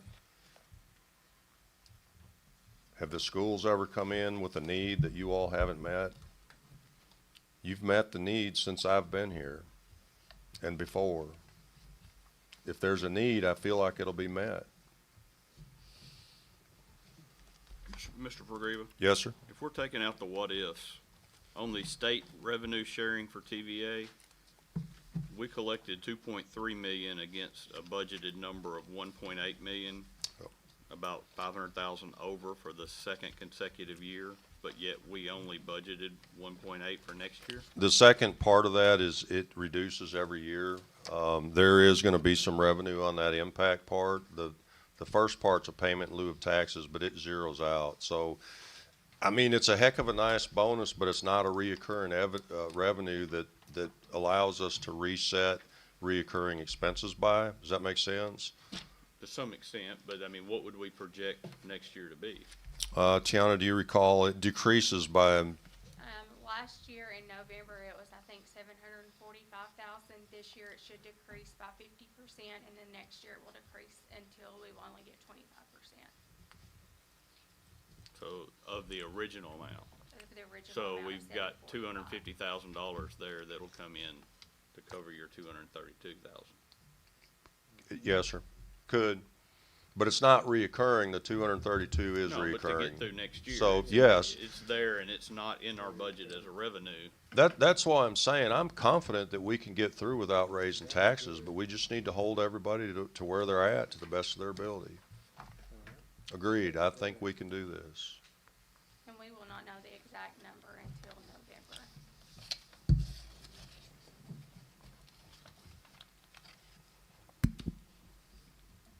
I'm in agreement with Mr. Malone on that, that if we could utilize that and count that, that would take care of the county's part of it, and then we just need to approach the school's part. That's just, I mean, if I'm understanding Mr. Malone correctly on that. It is, again, what I'll caution you is that we're talking about one-time money to balance recurring expenses. Well, So we're it's- asking, But if we're asking the schools to do the Take same theirs out of the thing. general fund, I mean, out of their fund balance, that's one-time money there. It's the same thing. I mean, that's not a recurring revenue stream. You raising the maintenance of effort by that amount, that starts the new base that we're obligated to meet next year. Next year, we won't have that same amount of TVA money. And I understand that. And, I had made the recommendation last week of, splitting the difference with them on that. But I personally, and Dr. Lanham personally, I feel like that for us to be able to go through this, the $300,000 shortfall should come out of fund balance, because we're going to lose our $250,000 that we're talking about as well to get through this year. That's my personal recommendation. But that's not, there's 14 of us up here to make that decision. But if we're going to do that same thing, we're asking y'all to do the same thing. Trying to. I'm not. I don't have the floor. I'm sorry. I'll yield. Yes, sir. Let me get this for you, Doc. Thank you. From my viewpoint, that is what the school system's doing by running a deficit budget already of $1.6 million or $1.3 million. First off, I don't know how to do this without just giving you my opinion about the thing. Keep in mind, I represent the school system. I live in this county. I've lived in this county my whole life. I pay taxes in this county. Nobody wants to see a tax increase. I can even get an amen from all the people against the water authority. Nobody wants to see a tax increase in the school system. Okay? We're all there. Now, however, I think that one, Mr. Pagriba, I think, made the point. From the county's 101 fund, we're trying to budget with $1 million excess revenue. Last year, the county, at the end of the fiscal year, collected $3.7 million extra in revenue than they had expenses, which is wonderful. I mean, you could have probably decreased taxes. That's wonderful that we collected that much revenue. All the school system's asking to do, which I think is a small, now it does increase our maintenance of effort, which I do not understand why that's such a sticking point. But budget the taxes we've actually received. We're on track to collect 3.824.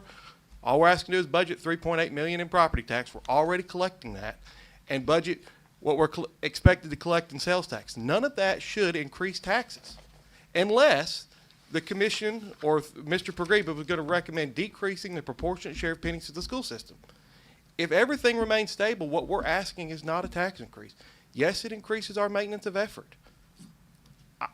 From my viewpoint, really, we're asking to get through one more year. This is our budget to get through one more year. We're already $1.3 million in the red, collecting 300 extra in maintenance of effort. Now, you've seen these what graphs that are not entire representation. And I've tried to email you all the facts so that you understand the argument here, because it's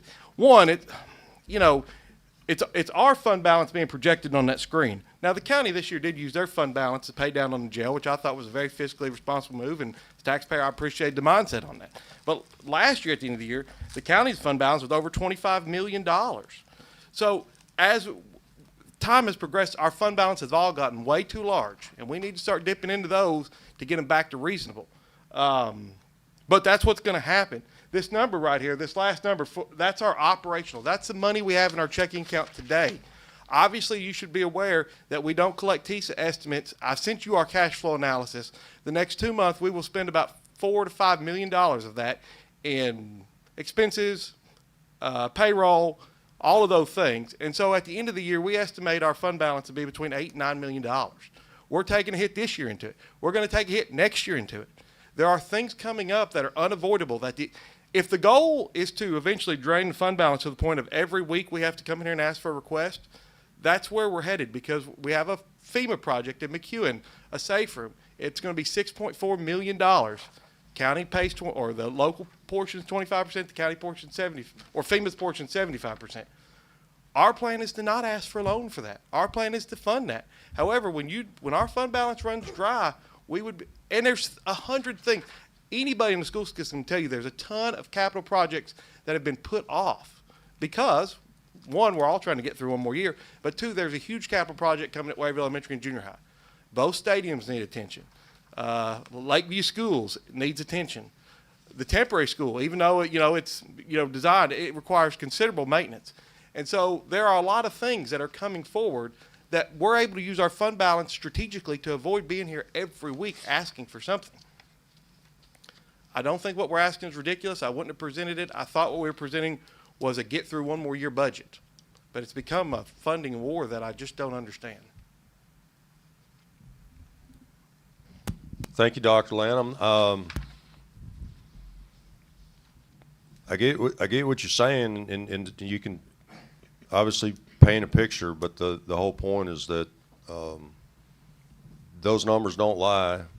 They are what they are, and it's hard to justify. You cannot say that increasing your maintenance of effort, raising taxes by $300,000 is not a tax increase. It's absolutely 100% exactly what it is a $300,000 increase in taxes. So, I don't even know what else to say. I'll leave this with you, but that. Yeah, with all due respect, it's the is. 14 of you that are going to have to decide who's telling the truth here, because those are not the facts. It is not a tax increase. Here we go with that truth thing. Right. That's a problem. You've done that before, and I don't appreciate it, sir. Well, I don't appreciate I'm trying to do the best I can. What do you got to say about it? Look at the chart. You have sir. to listen when somebody's speaking to understand. Yes, I sir. told you what I had to say about it. Oh yeah, I heard you. No, you didn't.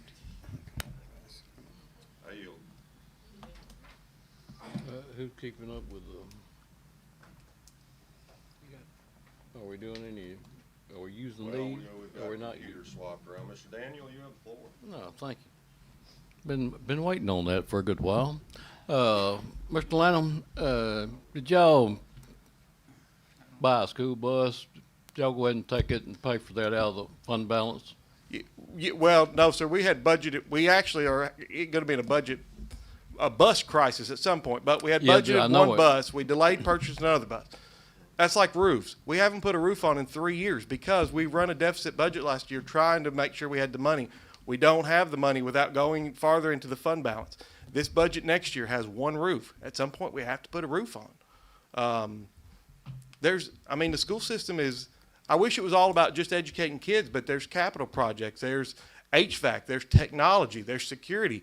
Like the role of the school system is so farther vast than what you see the teacher do every day, and it's expensive to operate. I wasn't here last week, but I did watch it. I had strep throat, but I believe what Mr. Malone, and I ain't speaking for him, what he had come up with is what it is what it is. So, so if we're sitting up here just talking and going to keep talking for the next 2 hours, that's fine, but I'll make a motion. We'll go ahead and accept his budget. and move on.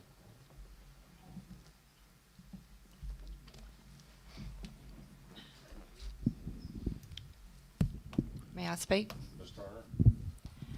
Okay, so I'm speaking as an employee of the highway department, and we've worked on our budget. We decreased our budget, and you can look at the one presented in front of you. We've decreased it by $1 million to get it down, to get it more favorable.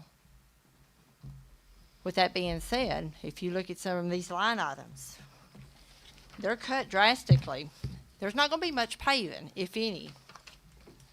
And you're not going to get much. Paving, it's $100,000 a mile. We cut it down to our local paving, which is $62,403 asphalt cold mix. We reduced it to $500,000. Now that includes taking any cold mix, stuff like that. All these other little things that comes out of that. So you're talking $100,000 a mile. Do the math. You're not going to get many roads paved. Now, we do have our state aid roads, and we left that at $700,000, I believe.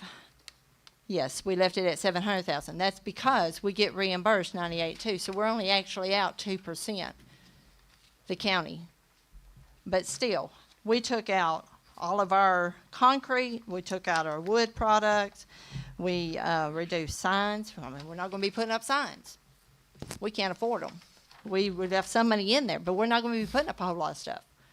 So when we start getting complaints, why isn't this being done? We reduced it to help out the county. Everybody else needs to do that also. Thank you, Ms. Turner. And I'll point out, the reason that we are so close is because everybody did what Ms. Turner just said that they did across the county. I mean, y'all, we beat poor little Miss Edie up over $1,400 in her budget. I mean, we did. So everybody's played their part. It's your decision. Mr. Freeman, I sent them all about the loan interest. That's still something that we've got to think about. That $300,000 has got to come from somewhere for the interest for those loans. When I sent y'all the other budget, I sent you these loan sheets that tells you we're going to have to refund the $2 million loan. We're going to have to refinance that in August. And then there are 3 other interest payments that are due next fiscal year that nobody has in a budget. So that's $300,000 there that's going to have to come from somewhere. Along the lines of that, and we can get into that in a minute, but we have 20-some million dollars in 177 for construction of the new schools. We talked about that last week, is that we see that being pushed out a little bit, but it's actually in their budget, and we need to remove that money from that 177 school budget until we decide the funding source for that, just so that you know. But yes, there are those items that needs to be addressed as well. Ms. McClanahan, you have the floor. Okay, I was just thinking about what Miss Nancy said, and I know it, I call all the time. I have people call me about roads all the time. But when you presented your first budget, it was so high that you didn't even have to talk to Mike about lowering it. So a lot of that lowering, I mean, you did do your part, which is right, but your budget was such a big request that you knew it was going to have to be lowered. Okay, again, as I stated at the first meeting, yes, our budget, it seemed high. Yes, on paper it looks high, but we don't use up our budget. We turn in about a lot of it, okay? We don't use it down to the zero, okay? It's there if we need it. We're in a position where we can't go and wait for 2 months to come through the commission to be approved. Depends on what time of the month it is. Well, if we need something, most of the time we need it like then. That's the reason our budget was so high. If you look back on our previous budgets, you will see that we don't use up all of our budget. It's there if we need it. It's covered under us. We're comfortable with that. With that being said, we went back and we cut it. That's what we was asked to do. That's what we did. Now, come next year, more than likely, we're going to be coming in here asking for money because, We're not moving it around like we have been just previously. I'm asking for new money. I'm not saying transfer it within our budget. We'll be asking for new money, especially if we have another disaster, if we have some high water. These wooden bridges that we still have, guess what? We took our wood products out. We left it in there previous years. That's just in case. That's the what ifs, as Mr. Pergreba would say. But it was there if we needed it. We don't have time. You can't do a wood. You can't order just a plank or two of wood. You have to order a whole truckload. And it takes at least a month for it to get treated. At least a month. So there you go. You're on down the line. That's the reason our budget was so high. But if you look at the ending balance every year, you will see that we're pretty much even. We don't spend more than we take in most of the time, and the flow was an exception. Thank you.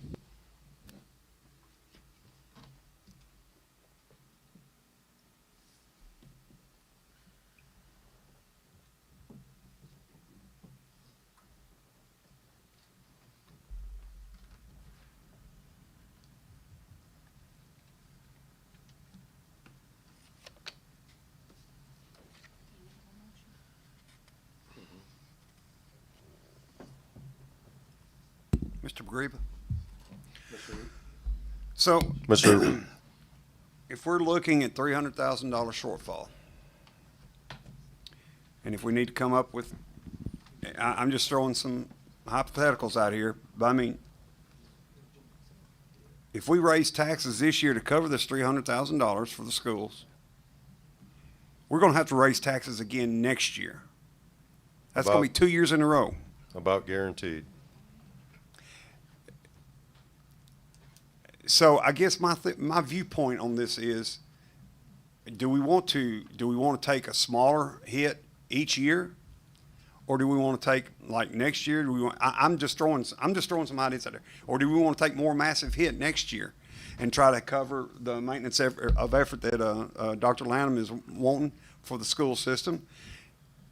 Mr. Malone is much better at numbers than I am, but I'm just trying to think, do we want to do this in little bit, or do we want to try to do it all at one time? I would like to see us have a better handle. I mean, right now we've got a $20 million. We're told that the schools might be $60 million or they might be $80 million. What is the FEMA obligation? What are they going to obligate for those schools? And what are the taxpayers going to be asked to come up with? I would like to have a much better handle on what those numbers are going to be before we talk about a tax raise. That's the pressure of just asking to get through this year. It's not a problem. We all have the money in our fund balances. We can get through this year without a problem, without raising maintenance of effort, and cover it.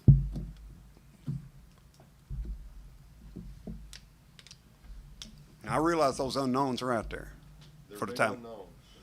And I don't know. I don't know. I would like to see a better budget.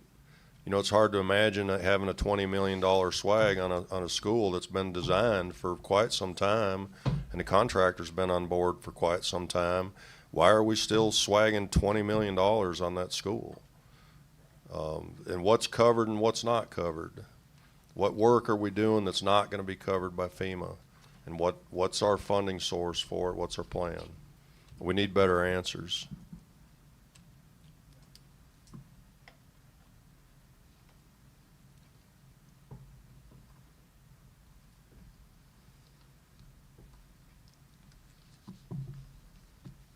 Mr. Wagner? Thank you.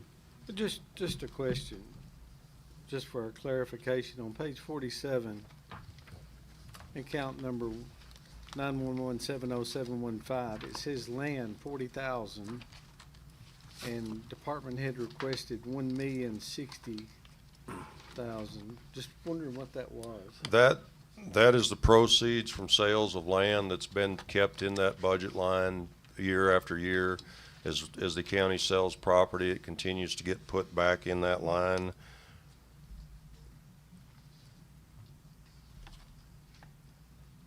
So that is a reoccurring figure that is there.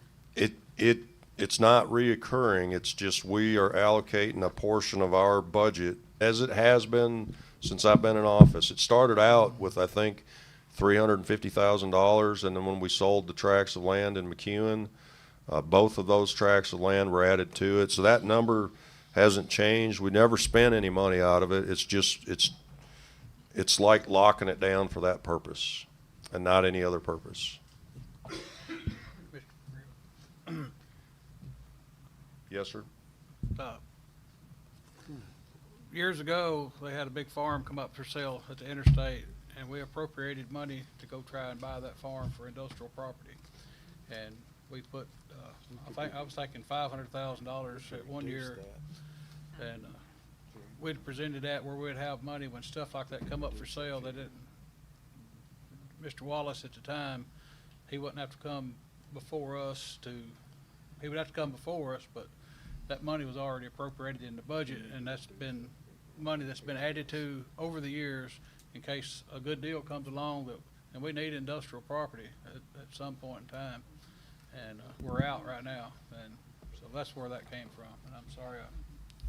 Thank you, Mr. Hooper. Mr. Rochelle? What Mr. Hooper was saying, it was $350,000, but it had to come before the county commission to get allocated to buy that property with, if we could buy it for that.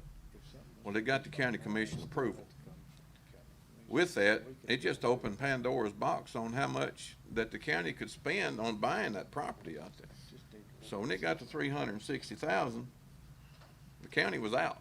We couldn't buy we couldn't buy that property. And it was on the south side of the interstate where they had water, where it was accessible to sewer. And you remember that, Sheriff, don't you? And one more thing. I'd like to ask Mr. Lanham something that I know he can answer it for me. And it's something that's really bugged me, but among other things. On this FEMA stuff, this $42 million that we're supposedly guaranteed. I'm sorry, where did you get that number that you said $42 million?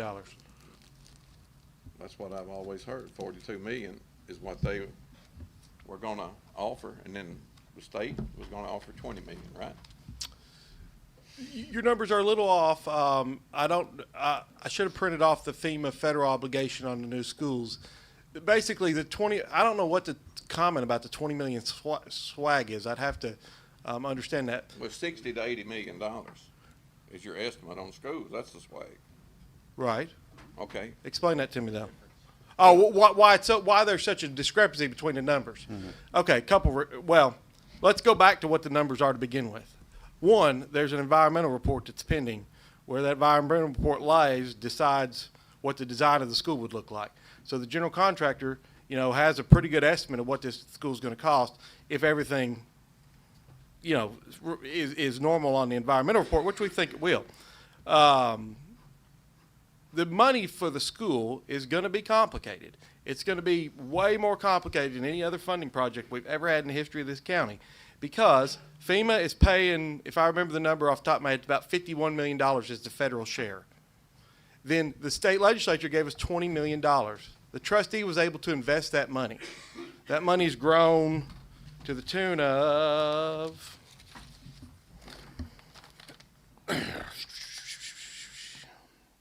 if I'm not looking at the right one, it's grown to about $22.5 million. So that's been a good thing, because the delaying of the school has resulted in some interest. So then there will be, the cost of coverage. My goal is hopefully that, by the time it's all, it depends on how you got to do this. Everything with FEMA is reimbursable. So I have a meeting actually on June 8th with Representative Reedy, and I'm going to try to convince him of the idea to change the legislative language in the law. I'm trying to come up with innovative strategies to avoid the taxpayers having to pay a dime for this school in financing, is to take the $20 million, let us use it as a revolving line of credit as we get reimbursements, to avoid having to borrow the full cost of the school, whatever that number comes out at. So I don't know if I ever answered your question, but basically between FEMA and everything, we're going to come out about $75 million. Have we got any of this in writing, or is it all verbal? No, all this is in, I mean, I don't know that it's in writing, but on the grants portal, on the FEMA website, it has allocated for the school, this number. The state legislature's already gave us $20 million. It's in Humphreys County. Mr. Pagre would probably tell you more about exactly where it is, but it's on the trustees report. We already have that. It's already grown interest. It's ours. By the way, can I say something before I forget? The governor's going to be in town on Thursday. I'd very much like for you and your staff and all the appropriate people to be there. You all are welcome as well. Not sure if we're going to start at the courthouse and end up at the memorial, or if we're going to set up at the memorial. Our thoughts are to set up at the memorial, down beside the property that the schools have been demolished and are being removed. So I'm with you on that $20 million. If we could figure out how to let it make sense to everyone, all taxpayers, if they would let us use that first as a revolving line of credit on the schools. It's going to take a legislative action to do that, but I would love to be able to convince the powers that be and their persuasiveness to help us with that. So y'all please show up Thursday. It'd be 10 o'clock in the morning, and we'll confirm that with you when we concrete the plans. But this is his 95 county tour, exit tour basically, and we're glad to have them. So I'll leave you with that. Mark your calendars. Mr. O'Shea, did I answer your question? We'll talk after the meeting. Now, Robbie, so what is the amount that FEMA's obligated on the new schools? You said 50? I don't have it right in front of me. It's like $51 million, if I remember off the top of my head. I'd have to pull it up on the grants portal to tell you the exact number, but it's around $51 million. At one time, it was like 46, and has it increased? It has increased. It's not because of anything. It just increased at one point because of they were like a large project closeout review, and they reviewed it. It will not increase again. The number is the number. Okay. I don't have that in front of me, and that may include the 5% local share. There's a 5% local share in the number. That's probably the number you're getting at 47 or 48 is taking out the 5% local share of the number. But I'll be glad to print that and share that with you. I don't have that in front of me though. Okay. And then we get the $20 million from the legislature has been invested. It remains invested. It has never been touched, and it's done very well. And that's good for the taxpayers. Okay.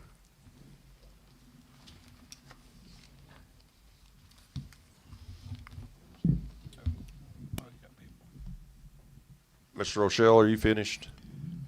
Yes, sir. Mr. Hurt? Yes, Dr. Lanham. Yes, sir.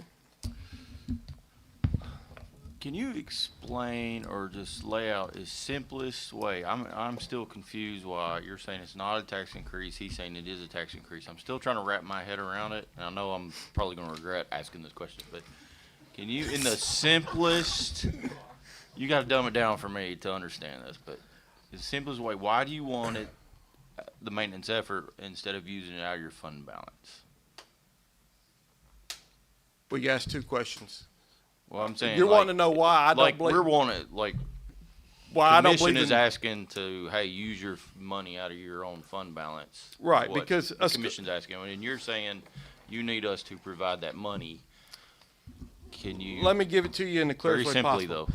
Based on the penny value that is currently now, obviously we all know the pennies are going to change because it's not going to be based on $1.83 anymore. It's going to be based on like $1.48 or something. So the penny values are going to change.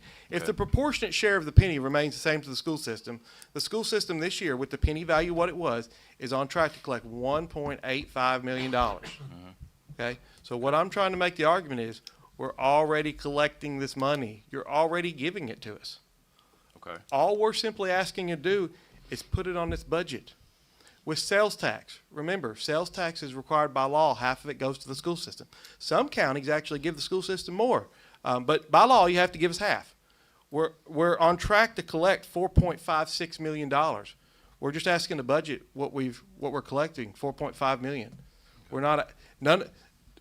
So my argument is, if everything going to remain stable, and this was used as a point against the school system before, because some, like in Hickman County, if you look at what they project on sales tax, they budget it like $1.1 million under what it collects. And so all we're asking to do is budget the true number. The fundamental point here is that that does increase the maintenance of effort. However, as I've explained before about maintenance of effort, when you take all those CTAS classes on what that really means is, yes, you must budget to the school system what you budgeted the year prior. That's maintenance of effort. However, it's a budget, not necessarily you're required by law to give it to them if it doesn't meet. So if you budget $4.5 million in sales tax this year, and next year there's a 30% downward spiral of the economy, you will not be required to meet the maintenance of effort. That's the law. That's not anything being made up. Now, I would hope that you still would, but at that point, you'd expect me to go on my fund balance and figure it out, which is right, which is fair. I mean, there was an economic downturn. The cities will be in the same boat.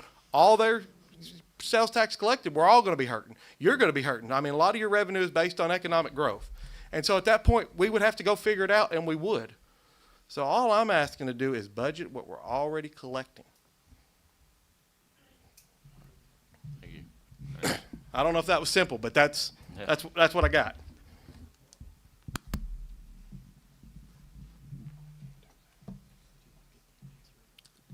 Mr. Hurt, to clarify on this, on the maintenance of effort and that, it's irregardless of really which portion or where the funding comes from. It's a set amount that you're obligating the taxpayers to commit to the schools. That's that minimum level. If you're increasing it by 300,000, it's kind of it is a moot point on where it's coming from. It's up to you all to see that it's budgeted accurately.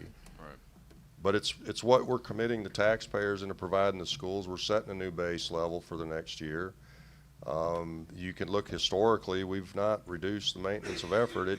That's why we've built to the point that we've built to, is out of generosity toward the schools.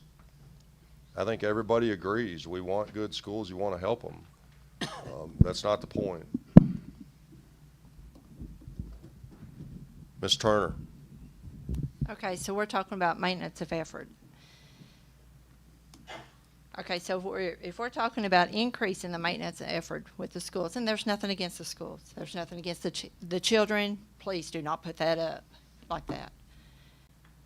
I have kids, I have grandkids, so do not use a child as a tool. Second, if you continue to increase the maintenance effort for one person, one department, and other departments haven't got an increase, how are they to survive every year? Costs go up no matter what, if it's salary, if it's parts, if it's supplies, whatever. Those costs go up every year. But if that department is not getting any more of a penny whatsoever, how are you going to increase? Yes, you say, oh, you get the taxes. The highway department gets the field taxes. Okay. I heard this morning they's cutting the field tax. Okay. Well, guess what? There goes our budget. All right. So how is the highway department to survive? How is it to increase? How is it to better itself? We reduced ours down dramatically. But next year when the highway department comes back with it, you're going to shake your head no again. Because you're not going to give us anything else. You're not going to want to increase ours anymore. And we're not getting any more money. So how is the highway department going to get any better? It's called share and share alike. Be respectful of each department. I rest.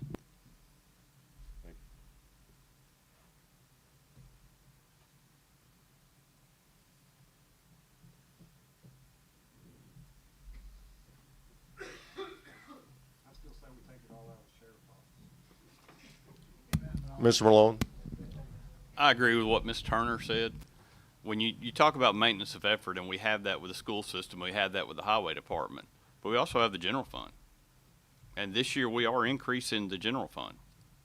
We projected the property tax revenue based on what we actually collected last year. We actually have an estimate for the sales tax above what we collected last year. The school system isn't doing that. The highway department didn't do that. So if we're going to take care of the county and all these people are part of the county, then it needs to be shared equally. Now, along with that, I'd like to say that I understand why that $1 million is in there as that line item in case we want to spend it. But in a year like this, it doesn't make sense to sit on $1 million. So even if we cut it in half, that solves most of our budget issues. The only thing, well, if I can figure out how to turn this on. I understand what you're saying, I appreciate that. The difference is that that's obligating it out of fund balance, but it's not a revenue. That money in that expenditure line is not included in our revenues. So you can use it. It's the same as using our fund balance to cover expenses. It doesn't help the budget situation. It's not included in our revenue, correct? Correct. But it's still being budgeted for, correct? Right, but that's not shown as a deficit in our 101 fund. Am I correct on that, Tiana? Yeah. That's a capital projects. It's not in 101. Okay. It doesn't help the budget. It's money. I mean, it's a savings account, but it doesn't help reoccurring a structured budget. Thank you.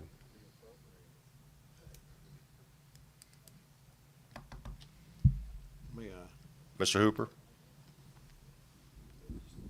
Or excuse me, Mr. Rochelle. I'm a little offended by that. I'm a little offended. Wait a minute. Okay, now.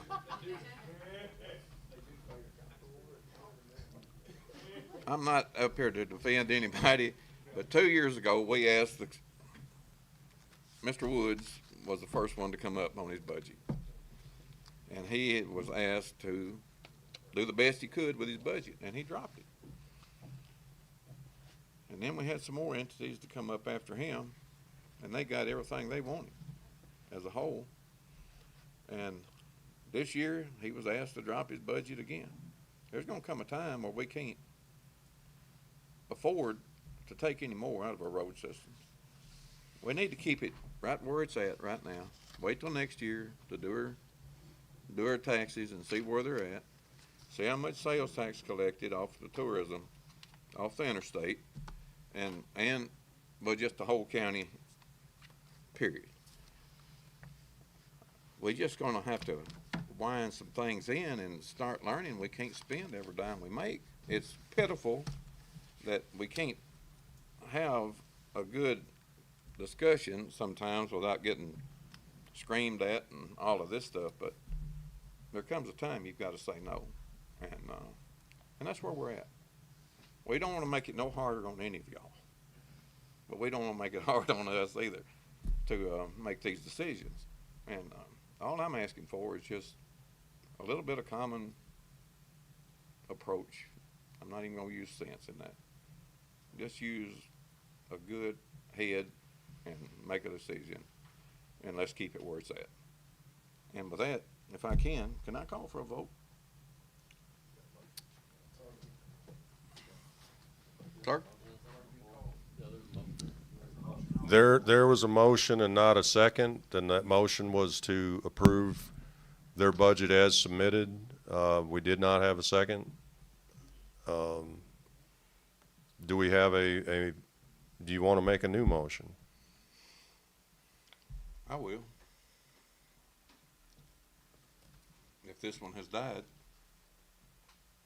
We didn't have a second, so I would consider it. Okay.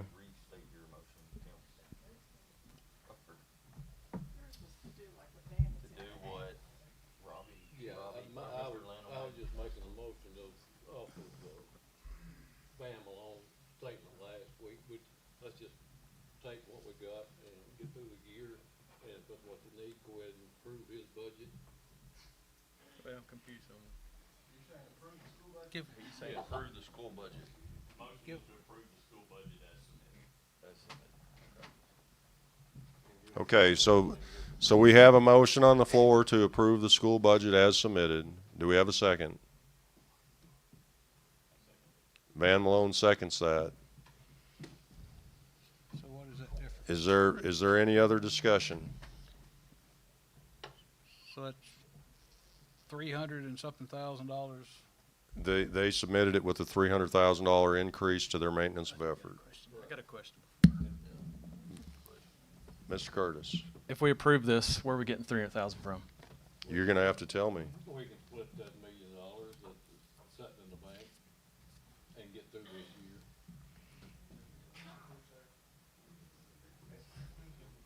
You talking about the capital project line?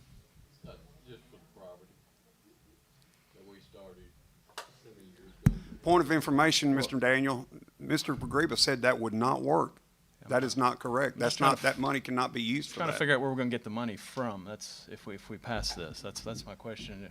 Why can we not? I can tell you if you pass this, you're faced with a $500,000 deficit to the county in revenues. We can sit here and vote to do what we want to. That's correct. So you have a motion and a second on the floor. It's gonna be up to y'all to vote on it. I'd rather get through this year to raise property tax. Again, so I still have the floor. Again, Yes, sir. where's the money coming from if we approve this? Like, no, can anybody answer me that? Are we cutting from other? Oh, so we're taking money out of our fund balance to supplement the You 300,000? won't Is have that a what we're doing? structured, you will not have a structured budget. The state's looking for reoccurring revenues to cover reoccurring expenses. Mr. Hooper. Mr. Pagriba, that line item, that $1,060,000, that cannot be reappropriated? I mean, if we have that in our budget, if that is in our budget, we're having to budget for that $1 million, correct? That's it, if you will, for simple terms, it's coming straight out of our fund balance. It's not a revenue line. That's not new money coming in. It's in our fund balance. We've appropriated for that line, but there's not a reoccurring revenue to cover it. It's a 171. It's a capital projects budget. There's no difference from us taking it out of our fund balance as them taking it out of their fund balance, if that's what you're doing. You know what I mean? It's not a reoccurring revenue. I guess I'm a little confused on that particular line. Well, if that's the case, let's give the rest of it to the highway department. Is it take it out of his pot or take it out of our pot is basically what we're deciding between, right? It's both taxpayer money, right? Both are taxpayer money. They've already taken 1.2 million out of there. Yeah, so it's take it out of his 13 million or take it out, or how much do we have? We got quite a bit too, so it's.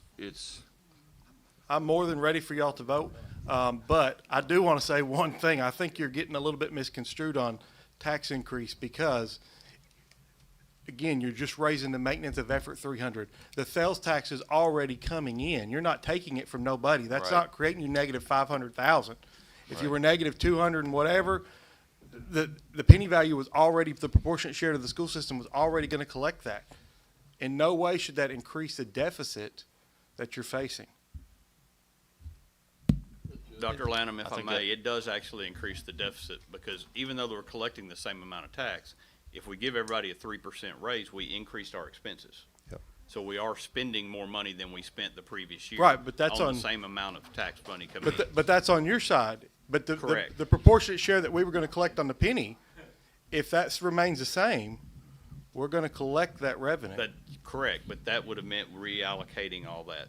Right, and you're going to have to reallocate the pennies anyways because of the reappraisal, reassessment, whatever. But if we're going to give people a 3% raise, that money has to come from somewhere. Right, so unless you were proposing taking away our proportionate share of the pennies. Correct. That's what, Which- that's what keeping your maintenance of effort would have done. That's what would have resulted.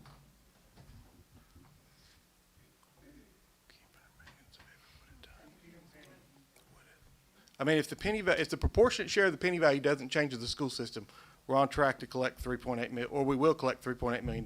Right, but that's what I'm saying. Keeping your maintenance of effort the same would have changed your proportionate value of the penny. It would have lowered your penny.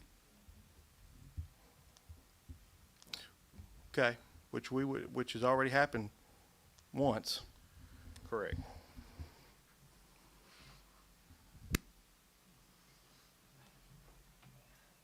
My math, 391,763 is what?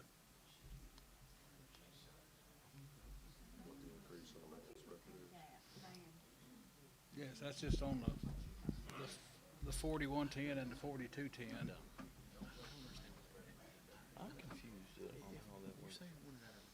actually collected 8394.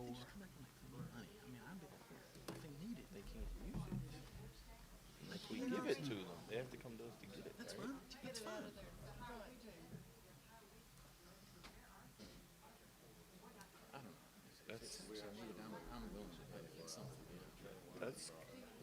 That's the. John, can you explain any of that? Here's the thing that the general. I don't understand. General fund balance does get. Huh? One thing the general fund balance does get is all the interest off Robbie's fund balance. So if he's got a $10 million fund balance, We're okay. We don't need to $400,000 In his interest? in his interest. It's Oh, going really? back- Goes back to the fund balance. Well, and the kids To are- our fund Can you say that? We're not raising taxes. Well, say ask him where the interest was.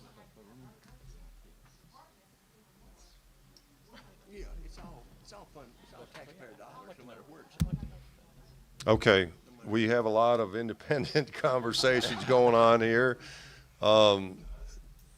We do have a motion and a second, so everybody understands that what we vote on this deal is to, I mean, my version of it is if you vote to approve it as submitted, you are raising the maintenance of effort by $300,000. Is there any other discussion? Dr. Lanham, where is your general fund? Are you collecting interest on your fund balance? No, sir. No. The county has a So resolution the where. county has the money. Last year, the county collected So how- $2.7 million, or no, 2.199 and 400,000. So Okay. 2.2 and 4, $2.6 million. Now, all of that wasn't based off of our fund balance. Right. But I mean, part of it, but probably 35 to 55% of it, or 35 to 45% of that was based on the school system's fund balance, which if we're wanting to get through 1 year, that would offset 1 year. So the county fund balance is gaining interest off your fund balance. Correct. How That's- much? How much is something I can't answer because I asked the trustee that question. Can you ballpark that? I could ballpark it. If you got 2.2 million plus 400, that's 456, 2.6. Our fund balance is about 45% of what the county's fund balance was last year. So I would say $1 million of that is, or probably $750,000 to $1 million is based off the county's fund balance or the school system's fund balance. Okay. So we're taking that money and you're asking for that money essentially. Right. I mean, in your defense. The money that you have that we're holding on to. Right. In your defense, you're the funding body, and it's. Right. I'm trying you to know, be fair. I'm trying to be right. as fair as possible, and I hear Nancy's arguments. She's got some good arguments, and I hear your arguments. You got good arguments, and I hear Mike's got some good points too. So it's. I just want to. I'm debating in my mind what is the fairest thing to do, and I have a question. and also the taxpayer, they got to come first too. So If I could just elaborate 1 second on the revenues earned, I mean, that's actually reflected in our budget. We take interest earned in account for recurring revenues. And y'all, and I hate to say it, but I do want just to be very careful about going back to the your money, my money. It's not your money. It's not my money. It's taxpayer money. And you all have it all in your wallet or your purse or however you want to describe it. And it's your decision on how you dole this out. And it's as simple as that. It's not your money. It's not my fund balance. It's not your fund balance. It's taxpayer funds that you are delegating out. And I'm sorry, Miss Marilyn, you have the floor. I would just like for somebody to tell me, if we approve their budget, are we gonna have to increase taxes? Yes or no? No. Don't have to. If you approve their budget, It'll you take will it out need of to the give my office direction on where we're going to find $500,000 of reoccurring revenues to cover the expenses. Can I have a question too? I mean, we literally have beat Hold on. everybody down because y'all wanted us to cut 3%. And I don't think that it's fair that, I mean, are we gonna give everybody what they asked for? Because if you're giving one department what they asked for, you should be giving every department what they asked for. And y'all said if we give everybody 3% raises, then I have to pretty much hassle everybody down, and that's what I've had to do. Every department has come in and worked with me and cut their budget. My God. Mr. Hooper. Rochelle? You know, the people that came tonight on the Water Authority didn't trust us. And all that we're doing now is creating more mistrust with the people by not treating everybody fairly. Taking away from the road department, taking away from the sheriff's department, taking away from the, and I'll have to give Mr. Davis a thumbs up. And everybody has bled, except for one, and they will not concede. And we just need to keep it level this year and keep it where it's at. Because if we don't, it's going to bite us in the nose.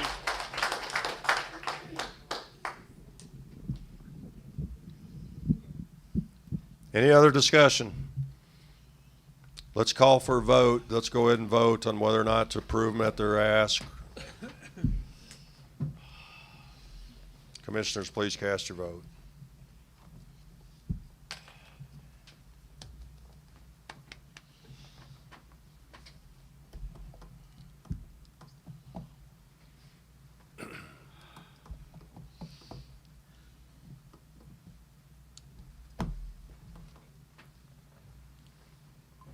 You have 6 yes, 8 no.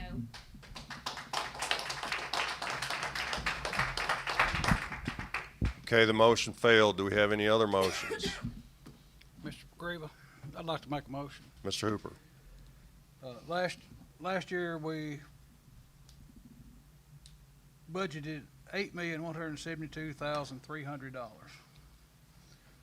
I would like to make a motion to increase that total amount, wherever you want to put it, on the 110 or the 210 line, by $50,000 and meet partway there. That would be $8,222,300. That's kind of a, hopefully it'd be a penny or so, whatever that, I don't know what the new penny will be.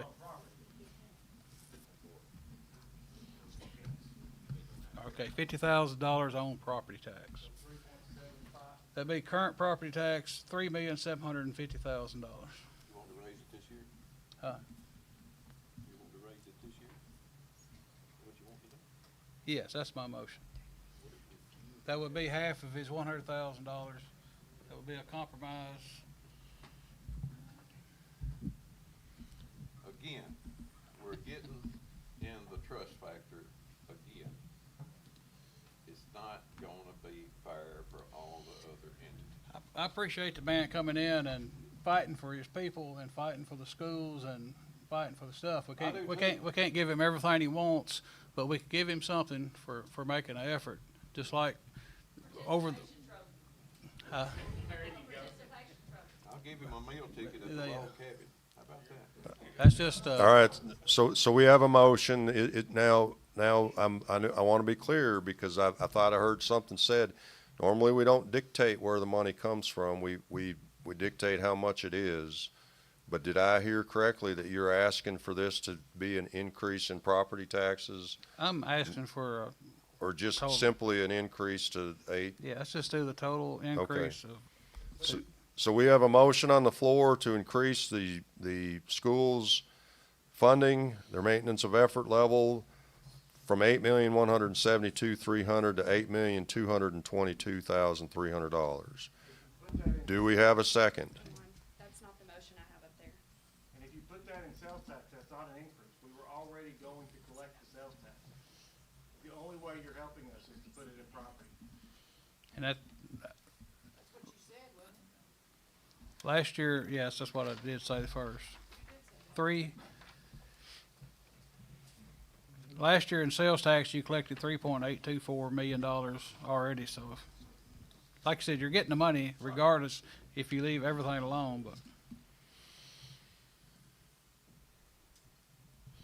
Sales tax, put it on 4110, $3,750,000 my motion.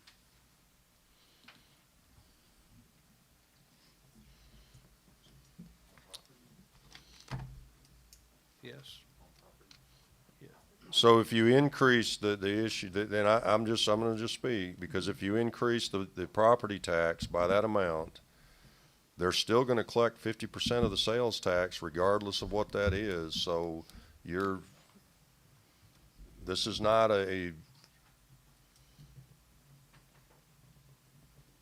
they'll collect that sales tax regardless. By law, it's 50% of everything in the county budget. So if you increase property tax alone, now you've just increased both of them unknowingly, but you are, because you can reduce the property tax by the amount of sales tax. And I wish, you know, just for budgeting purposes, it doesn't matter where the money comes from, it's how much the money is, and you're funding their needs. So the sales tax, property tax is at your discretion, so that if you need to claw a penny back or two, or however much you decide you want to claw back to balance the county's budget, you have the authority to do so.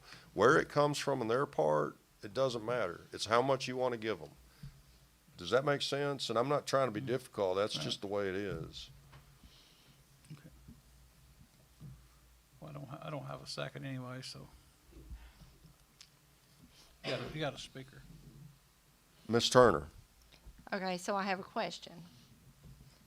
Since we're having to cut this $300,000, am I correct? Is it 300,000 is what you're saying that needs to be shaved off? We went from. The thing is, why can't they do like we are? If you need it, come and ask for it. If you don't, then we're good. Just leave it alone. Cut it off. Get it down to where we need it to get down to. If you need it, come and ask for it.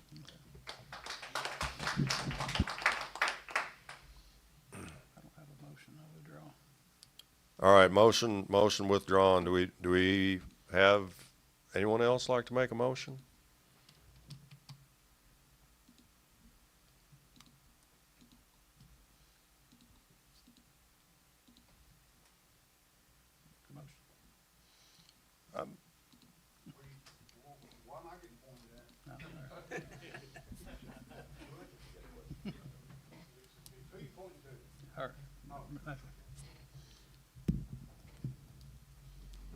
Don't get nervous, Jerry. Well, he's kind of going. I got that from Almond Night. Okay, I make a motion to shave it down to where we need it shaved down to, was it 300,000, whatever. If they need the money, they come back and ask for it, just like everybody else is going to have to do.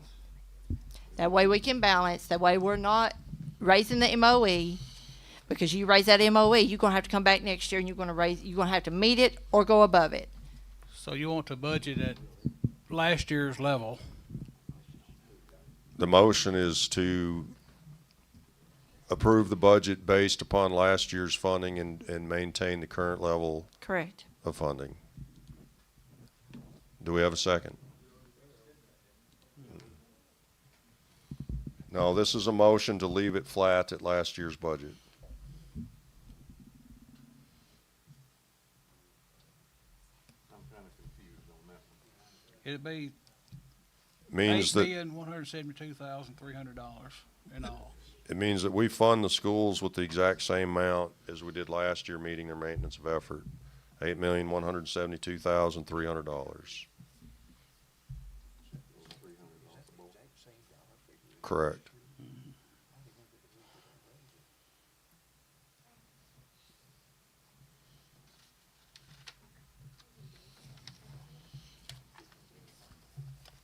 We have a motion. Do we have a second?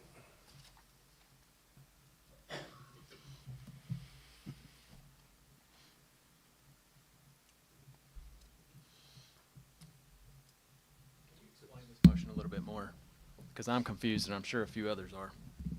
Okay, so the budget as presented, they were asking for a $300,000 increase in taxes and raising their maintenance of effort by $300,000. Ms. Turner's motion is to keep it flat.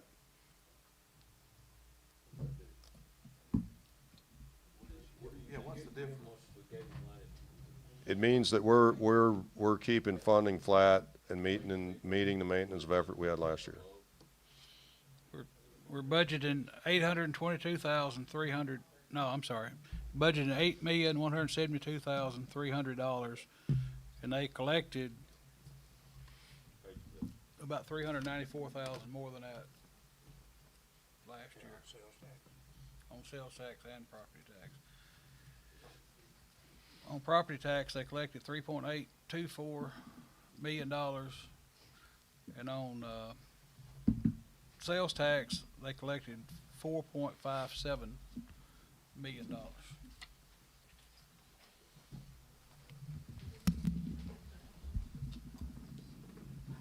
Mr. Malone. Yeah, when we're talking about the budgets in the general fund, and again, going back to Ms. Tiana's comment earlier, those estimates for revenues for next year for property tax and sales tax are based on what we actually collected and in sales tax with growth, correct, Mr. Pergeva? That's correct. We're asking the school system to not do that. We're asking them to budget based on less than what they actually collected last year. We're asking them to go back to the number that they budgeted the year before, at the beginning of the year. So when we talk about being equal to everybody, that's not equal. What about the interest payments, Pam? The interest payments that are due that haven't been discussed? Well, we have a $2,108,000 loan that's going to mature 8/1/26. So the county will either have to pay that loan off or they will have to refinance it. We have the $4.938717 million loan that will have a payment due in January of interest for $133,345.36. And then we will have a payment due February 1st of interest on the $2.407 million loan for $88,473.97. And then again in February of 27, they have another loan that's $2,146,430 that will have another interest payment due of $78,896.21.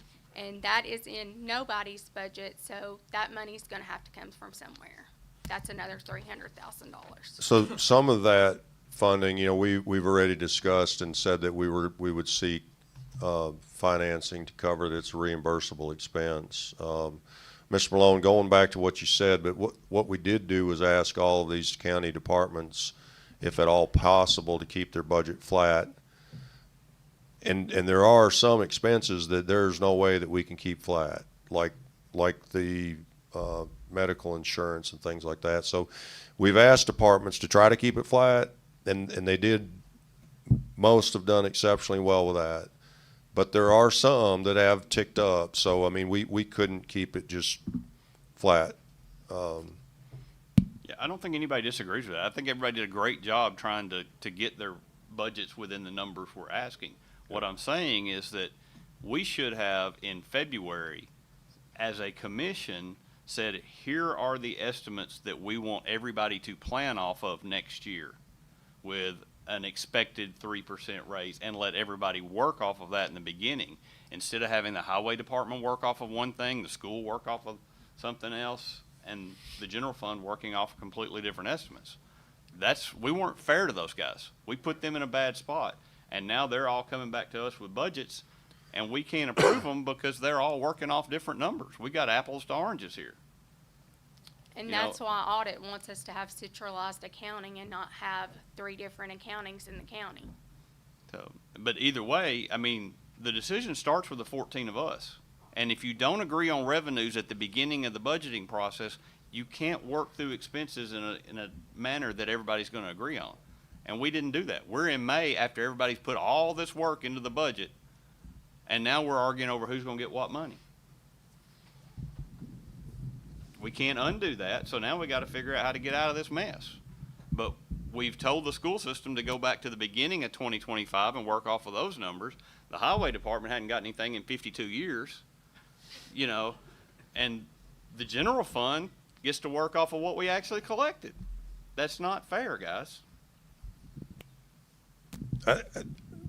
So I'm just clarity in what you're saying. I understand most of it. When you say that the general fund, I mean, everything is dispersed basically out of the general fund, if you will. I mean, all of the revenues come to one place that you all hold title to, and then you distribute it out as needed. Where, to some degree, and I don't mean this rude. Oh my gosh, this is going to be taken wrong and out of context. I don't mean it like this, but to some degree, it's like it's not your business where it's coming from. Your job is to present how much you need.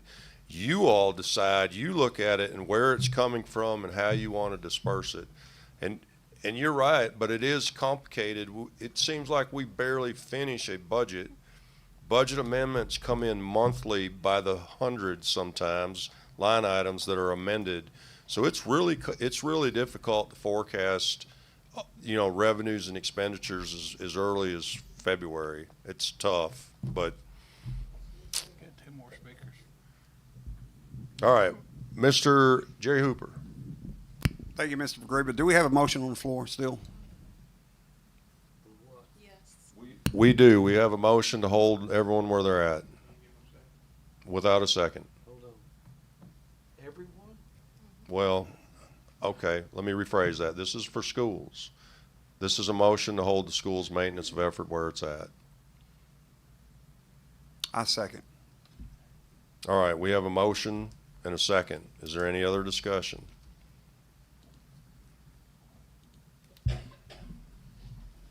Hearing none, without objection, I'll call for a vote. Please cast your vote.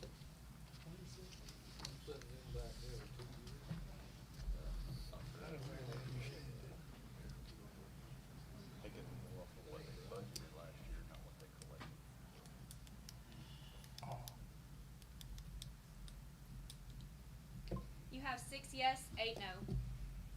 Okay. The motion failed. So far, we've tried it where it was. We tried it at the full ask, we tried it at the no ask, we tried it in between.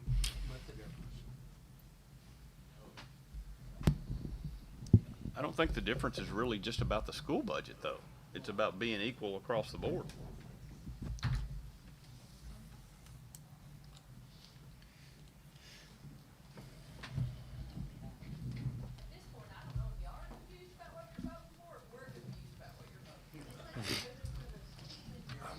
I'm still astounded that we're even having a conversation when that's the fund balance. The key word, folks, is trust. They're not underfunded. Nancy, what about your motion and add 3% to it? I'm sorry? Your motion and just add 3% to it, because we didn't even add theirs for a raise in their school budget.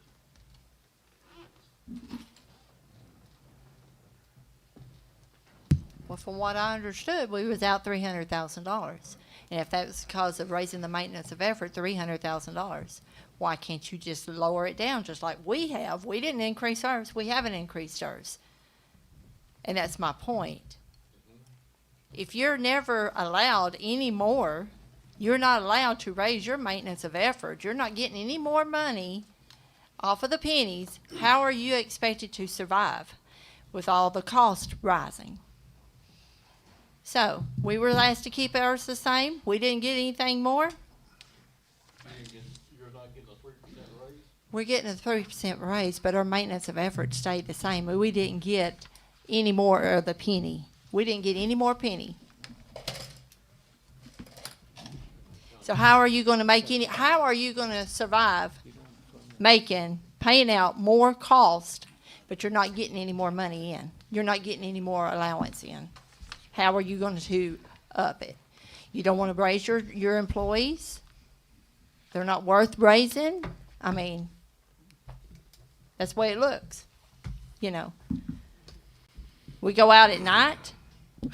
We work in the dark, cutting down trees, getting trees removed, blading roads in the snow and the ice, sliding off the roads, wrecking you know, going off the hills with the graders. I mean, you know, but we're not worth that. If I could interject, please, I have a question, maybe a different way of looking at this. We understand, we know that we have is it a $232,000 deficit in the general fund in 101. Whatever you increase their taxes by, whether it's sales tax, property tax, it doesn't matter. Whatever that increase is going to add to the deficit in our fund. And if you increase it, then just please tell me where we're going to get it from. That's what I need to know. I'm here to do your will. You make a decision on what you're giving, and then please tell us where we're to get it from. But understand that it's not. We need to have a structurally balanced budget in the general fund, with revenues covering expenses.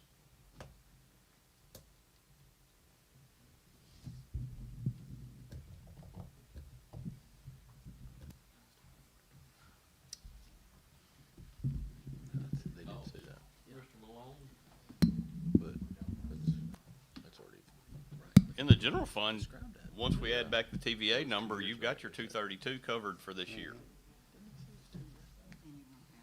What I'm saying is we didn't do the same thing in the general fund that we're asking the schools to do, or we asked the highway department to do. Right. Ms. Tiana, is that not correct? That is if the jail medical and, comes in correctly. Yep. At what we have it budgeted, and since we don't have any of the RFPs, there's no way of knowing that. Correct. So what was your point? That will get us through this year. Correct. That gets the general fund taken care of. Right. But what I'm saying is, I thought that's where you was going. we did not treat the school system or the highway department the same way we treated the general fund. Because not raising their MOE at the same rate that we raised what was in the general fund is not treating them the same. Right. So there's no way to treat them the same as you're gonna treat the other county employees without raising the MOE. Well, we would have been probably $1 million short if we wouldn't have cut everything that we made all of the other departments cut. Correct.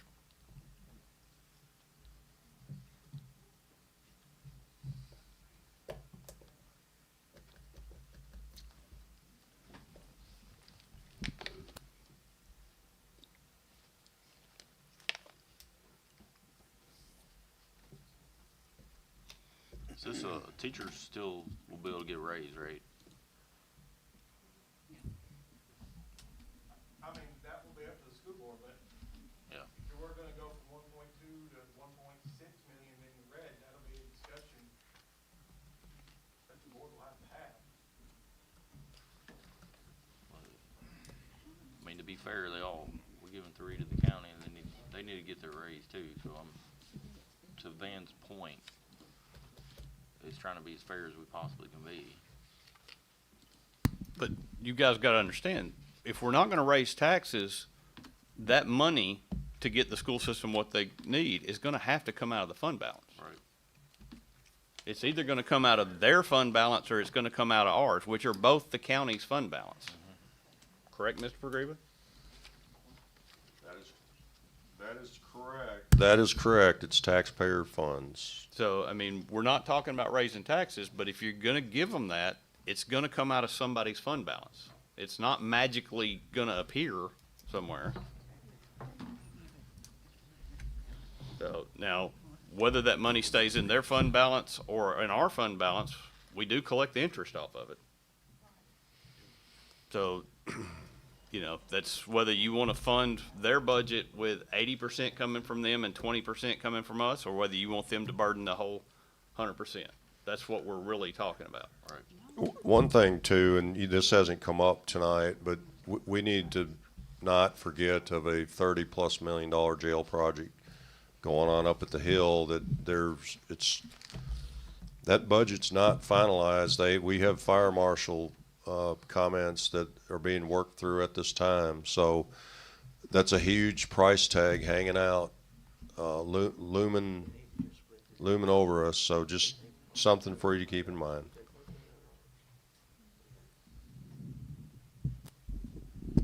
Mr. Grava. Mr. Hooper. I'm directing this at Dr. Lanham. Dr. Lanham and Ms. Weiser, and I wish. Yeah, it'd be good to get Ms. Weiser up here to answer a couple questions. We're at an impasse here. And I wish that we could meet in the middle somehow. Well, that was Mr. Hooper's Correct. motion. So, I mean, I don't, if we could increase maintenance of effort $150,000. I think, though, and Mr. Pagreebas tried to steer this conversation for you, but the thing about maintenance of effort is that it doesn't really, I mean, that number is important to us, but it's where you're going to increase it. If you could increase maintenance of effort 40110 from 3.7 million to 3.75 million, which was Mr. Hooper's recommendation, leave sales tax the same at 4.3, we're going to collect that. You can increase maintenance effort $50,000, but as long as you increase it 4110, we're going to collect that. If you can pass that, I can go back to the 7 board members and say, hey, you know, that was the resolution. We got to figure this out. Because, I mean, to everybody's point, the school system is, I mean, you know, we're already running this thing red, as pretty red, $1.3 million red. And we're going to try to cut every corner we can to save every dollar. We're going to delay buying a bus to the very end of the year, putting a roof on to the very end of the year to see where we are on things.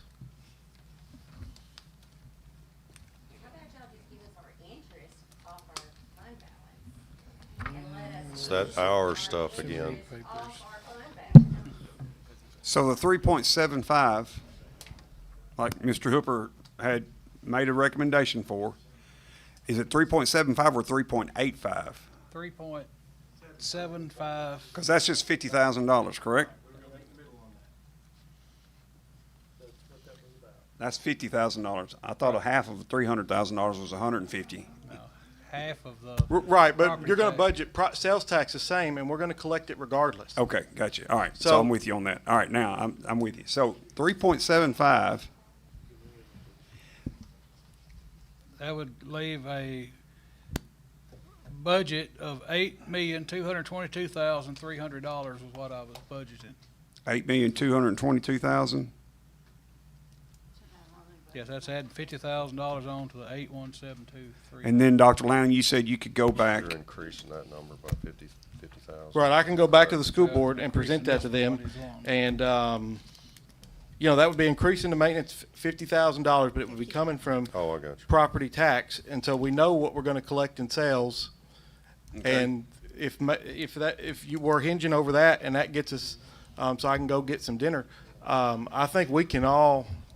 Well, I ordered Lance's a while ago. They're gonna be closed by the time you get out So of here. let me ask this. Okay, so if we're looking at 3.75, and I'm going 2 different ways here. We talked about the TVA money covering what the general fund has an issue with. What was it, 232,000? Okay. But what was the TVA amount? 250? Miss Tiana, what was that? Half of that again was. Last year we got, $750, and this year we won't know the amount until November, but we will only get half of what that amount is. So about 375. So that should cover if. If they do $750 again this year. Last year it was $750, but they said they wouldn't know the exact amount until November. Okay, understood. So, bear with me here. So if we're looking at that, and I'm thinking in my non-mathematical terms, because like I said, once again, I am not like Van. But if we're looking at $50,000 increase, that can still be covered with the remaining part of the TVA money. We've covered the $232,000 with the TVA money, and then if we do get $350,000 or $375,000, that still covers our extra $50,000 that Mr. Hooper had recommended a while ago. Dr. Lanham has agreed to go back to Ms. Weiser and the rest of the board and discuss that with them. And I am all about moderation and meeting in the middle on this. And like he said, getting out here so we can get some supper. So do I need to make a motion with that, or is there some, am I thinking about this correctly? We'll have to approach that next year, Mr. Smith. That's terribly a bad way to look at it. I understand that, but I'm not 100% sure how else we're at an impasse, Mr. Rochelle, and I don't know how we're going to get about this. We've already voted twice on something, and it has failed. Well, when it fails, you move on. And,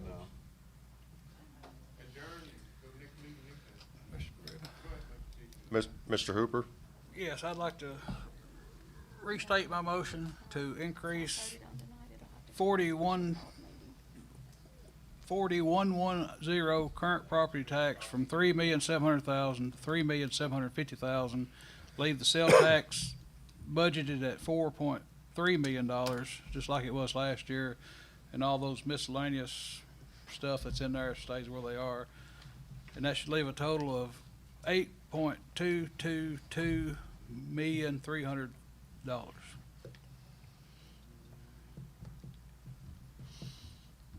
That's my motion. Is that? Okay. We have a motion to increase county property tax by $50,000, increasing the maintenance of effort from $8,172,300 to $8,222,300. Do we have a second? I second. We have a second, Mr. Jerry Hooper. Do we have any other discussion? Yes, that's gonna raise our maintenance effort, 50,000 as opposed to 300. Okay. Correct. All right, so we have a motion, a second. We have discussion. Is there any other discussion?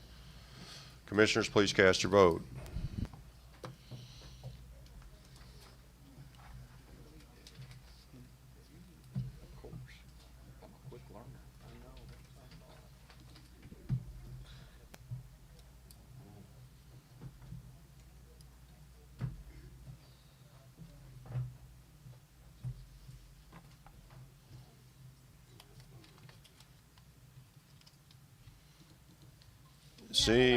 Seeing that the votes are cast, could you please tally the vote? You have 11 yes, 3 no. 11 yes, 3 no. This motion carries. We're increasing the maintenance effort by $50,000.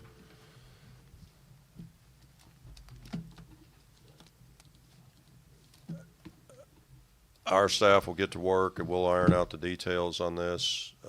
Is the consensus that we're going to roll up the interest payments in that funding that we're going to be seeking for the $2.1 million on the other interest payments that are due? What would your wishes be on those payments?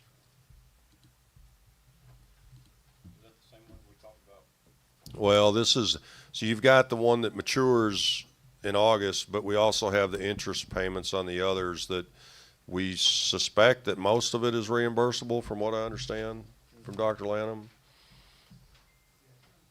Most of it, minus the stuff that's not improving the capital project, like tear down, same discussion we had. So the interest on the projects that are not new capital projects, like the tear down, what's our consensus on paying that interest? Who's paying it? Sheriff's Department. I mean, it's got to be paid, so we need to know who's making that payment. That's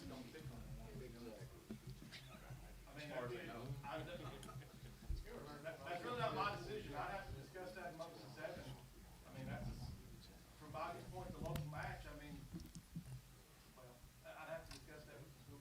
What is the interest amount? That was the 3 payments that I told you earlier. All 3 of those? Yes. Okay. Yes. And it's really convoluted. I need to get with the bank to figure out, I mean, because in some of those loans have drawdowns from projects that are interest reimbursable. Part of the drawdowns from projects is not interest reimbursable. It's not all 100% clean. So I need to get the number with the bank and discuss that with the board about how to proceed. So if you would get us those numbers, I think that we would seek a loan to cover the reimbursable interest to keep it, on track with everything else that we've done with FEMA, if that sounds right. So you all, the amount that is not reimbursable, we need that number, and we'll have to have a discussion about where that funding source is going to come from. And Dr. Lanham, if you would agree that we'll remove all of the budget for the 20+ million out of 177 for new schools until we figure out what that funding source is going to be and how much you need.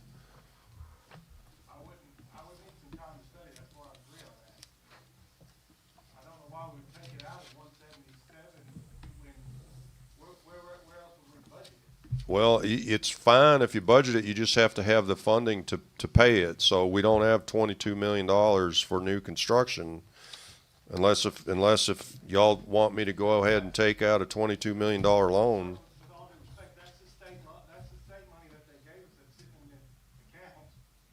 But we can't spend that. You put it in the budget and expenditure lines.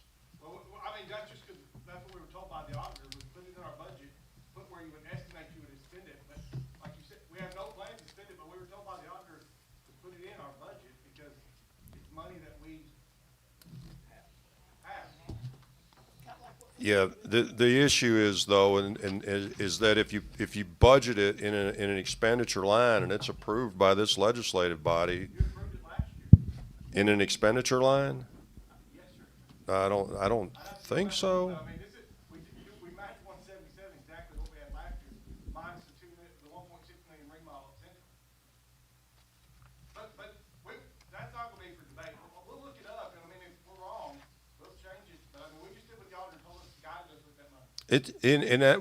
I'm not saying right or wrong. I'm just saying if you have funds in an expenditure line to be spent, we should have a income source to cover it. And we currently don't have that. We will have it when that's last dollar spent though, sir. You have it in this year's expenditure line.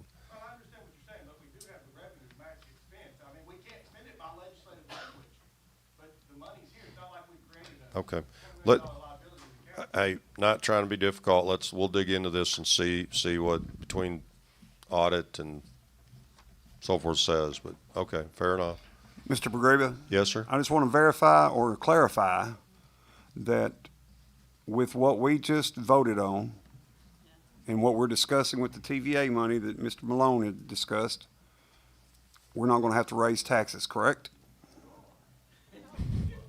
Well, I can't answer that for this year, but we're going to do everything that we can to prevent that, and I feel like that is achievable. Yes, sir. Correct. That's what I wanted to make sure about, that the public knew that we were not raising the taxes this year. We hope not. Hopefully, there's still some unknowns, but now that I know what we're doing, we will proceed with ironing everything out. Thank you. Yes, sir. Any other discussion? Oh my gosh, you're too late. What is your name? He's a Coleman. Mr. Davis, you are recognized. I adopted him years ago. I just wanted to know where I was at on all this. I mean, it's I don't know really what to ask. You have to cut $50,000 from your budget. That's all I can say.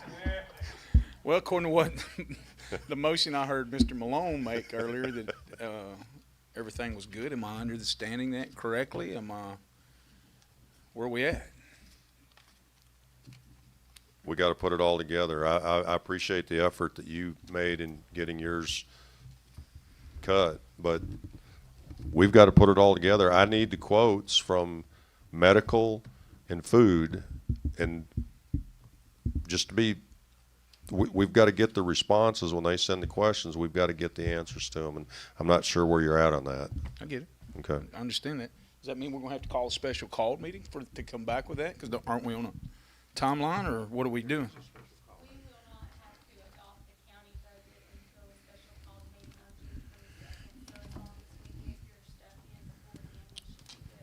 We'll have a presentation of the budget in the June admin meeting for another budget workshop that hopefully will have the final numbers. Sounds good to me. I just wanted to make sure where I was at. You've worked hard. I'm proud of you. You definitely have worked hard with me. Thank you. Hush. though. I mean, everybody has. I mean, y'all see the front end of it, but then I'm the one that has to go back and go through everything with everybody. Any other business?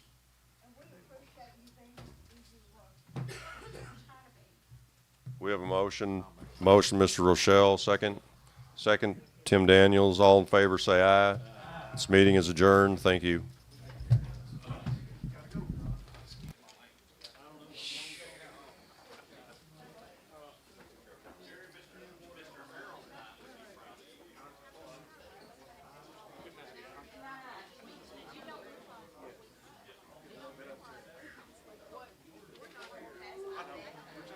In other words, they don't know where you are.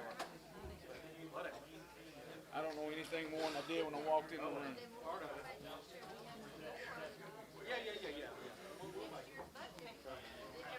Hang in there.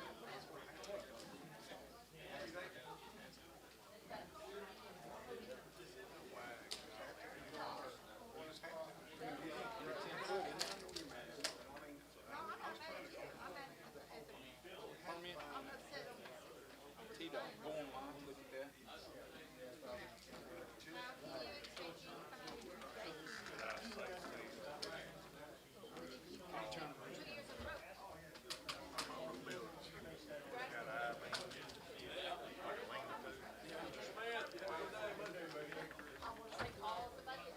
Sheriff, how are you, sir? Confused as heck. Me too. How are you, sir? Pretty good. Good.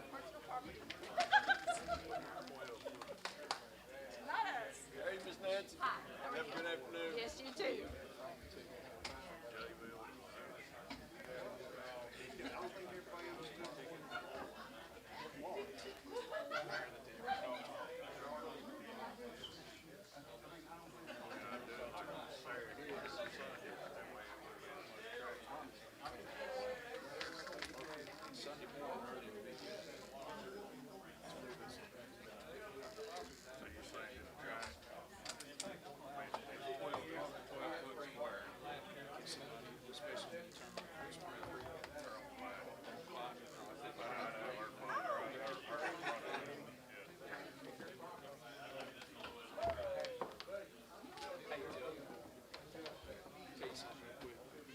Me? Yeah. How are you? Just so you know, I got rid of it. So which one? Red. Daddy. Oh. I didn't like your style of police. Just letting you know. Good job on the budget. You guys saw it. Man, that's a lot of work. You can ask her. I come back a couple of times, man. Yeah, it's. I hate this stuff. I hate that. I do. Somebody's feelings is always going to get hurt. Like when Jerry calls me people names and tells me about. And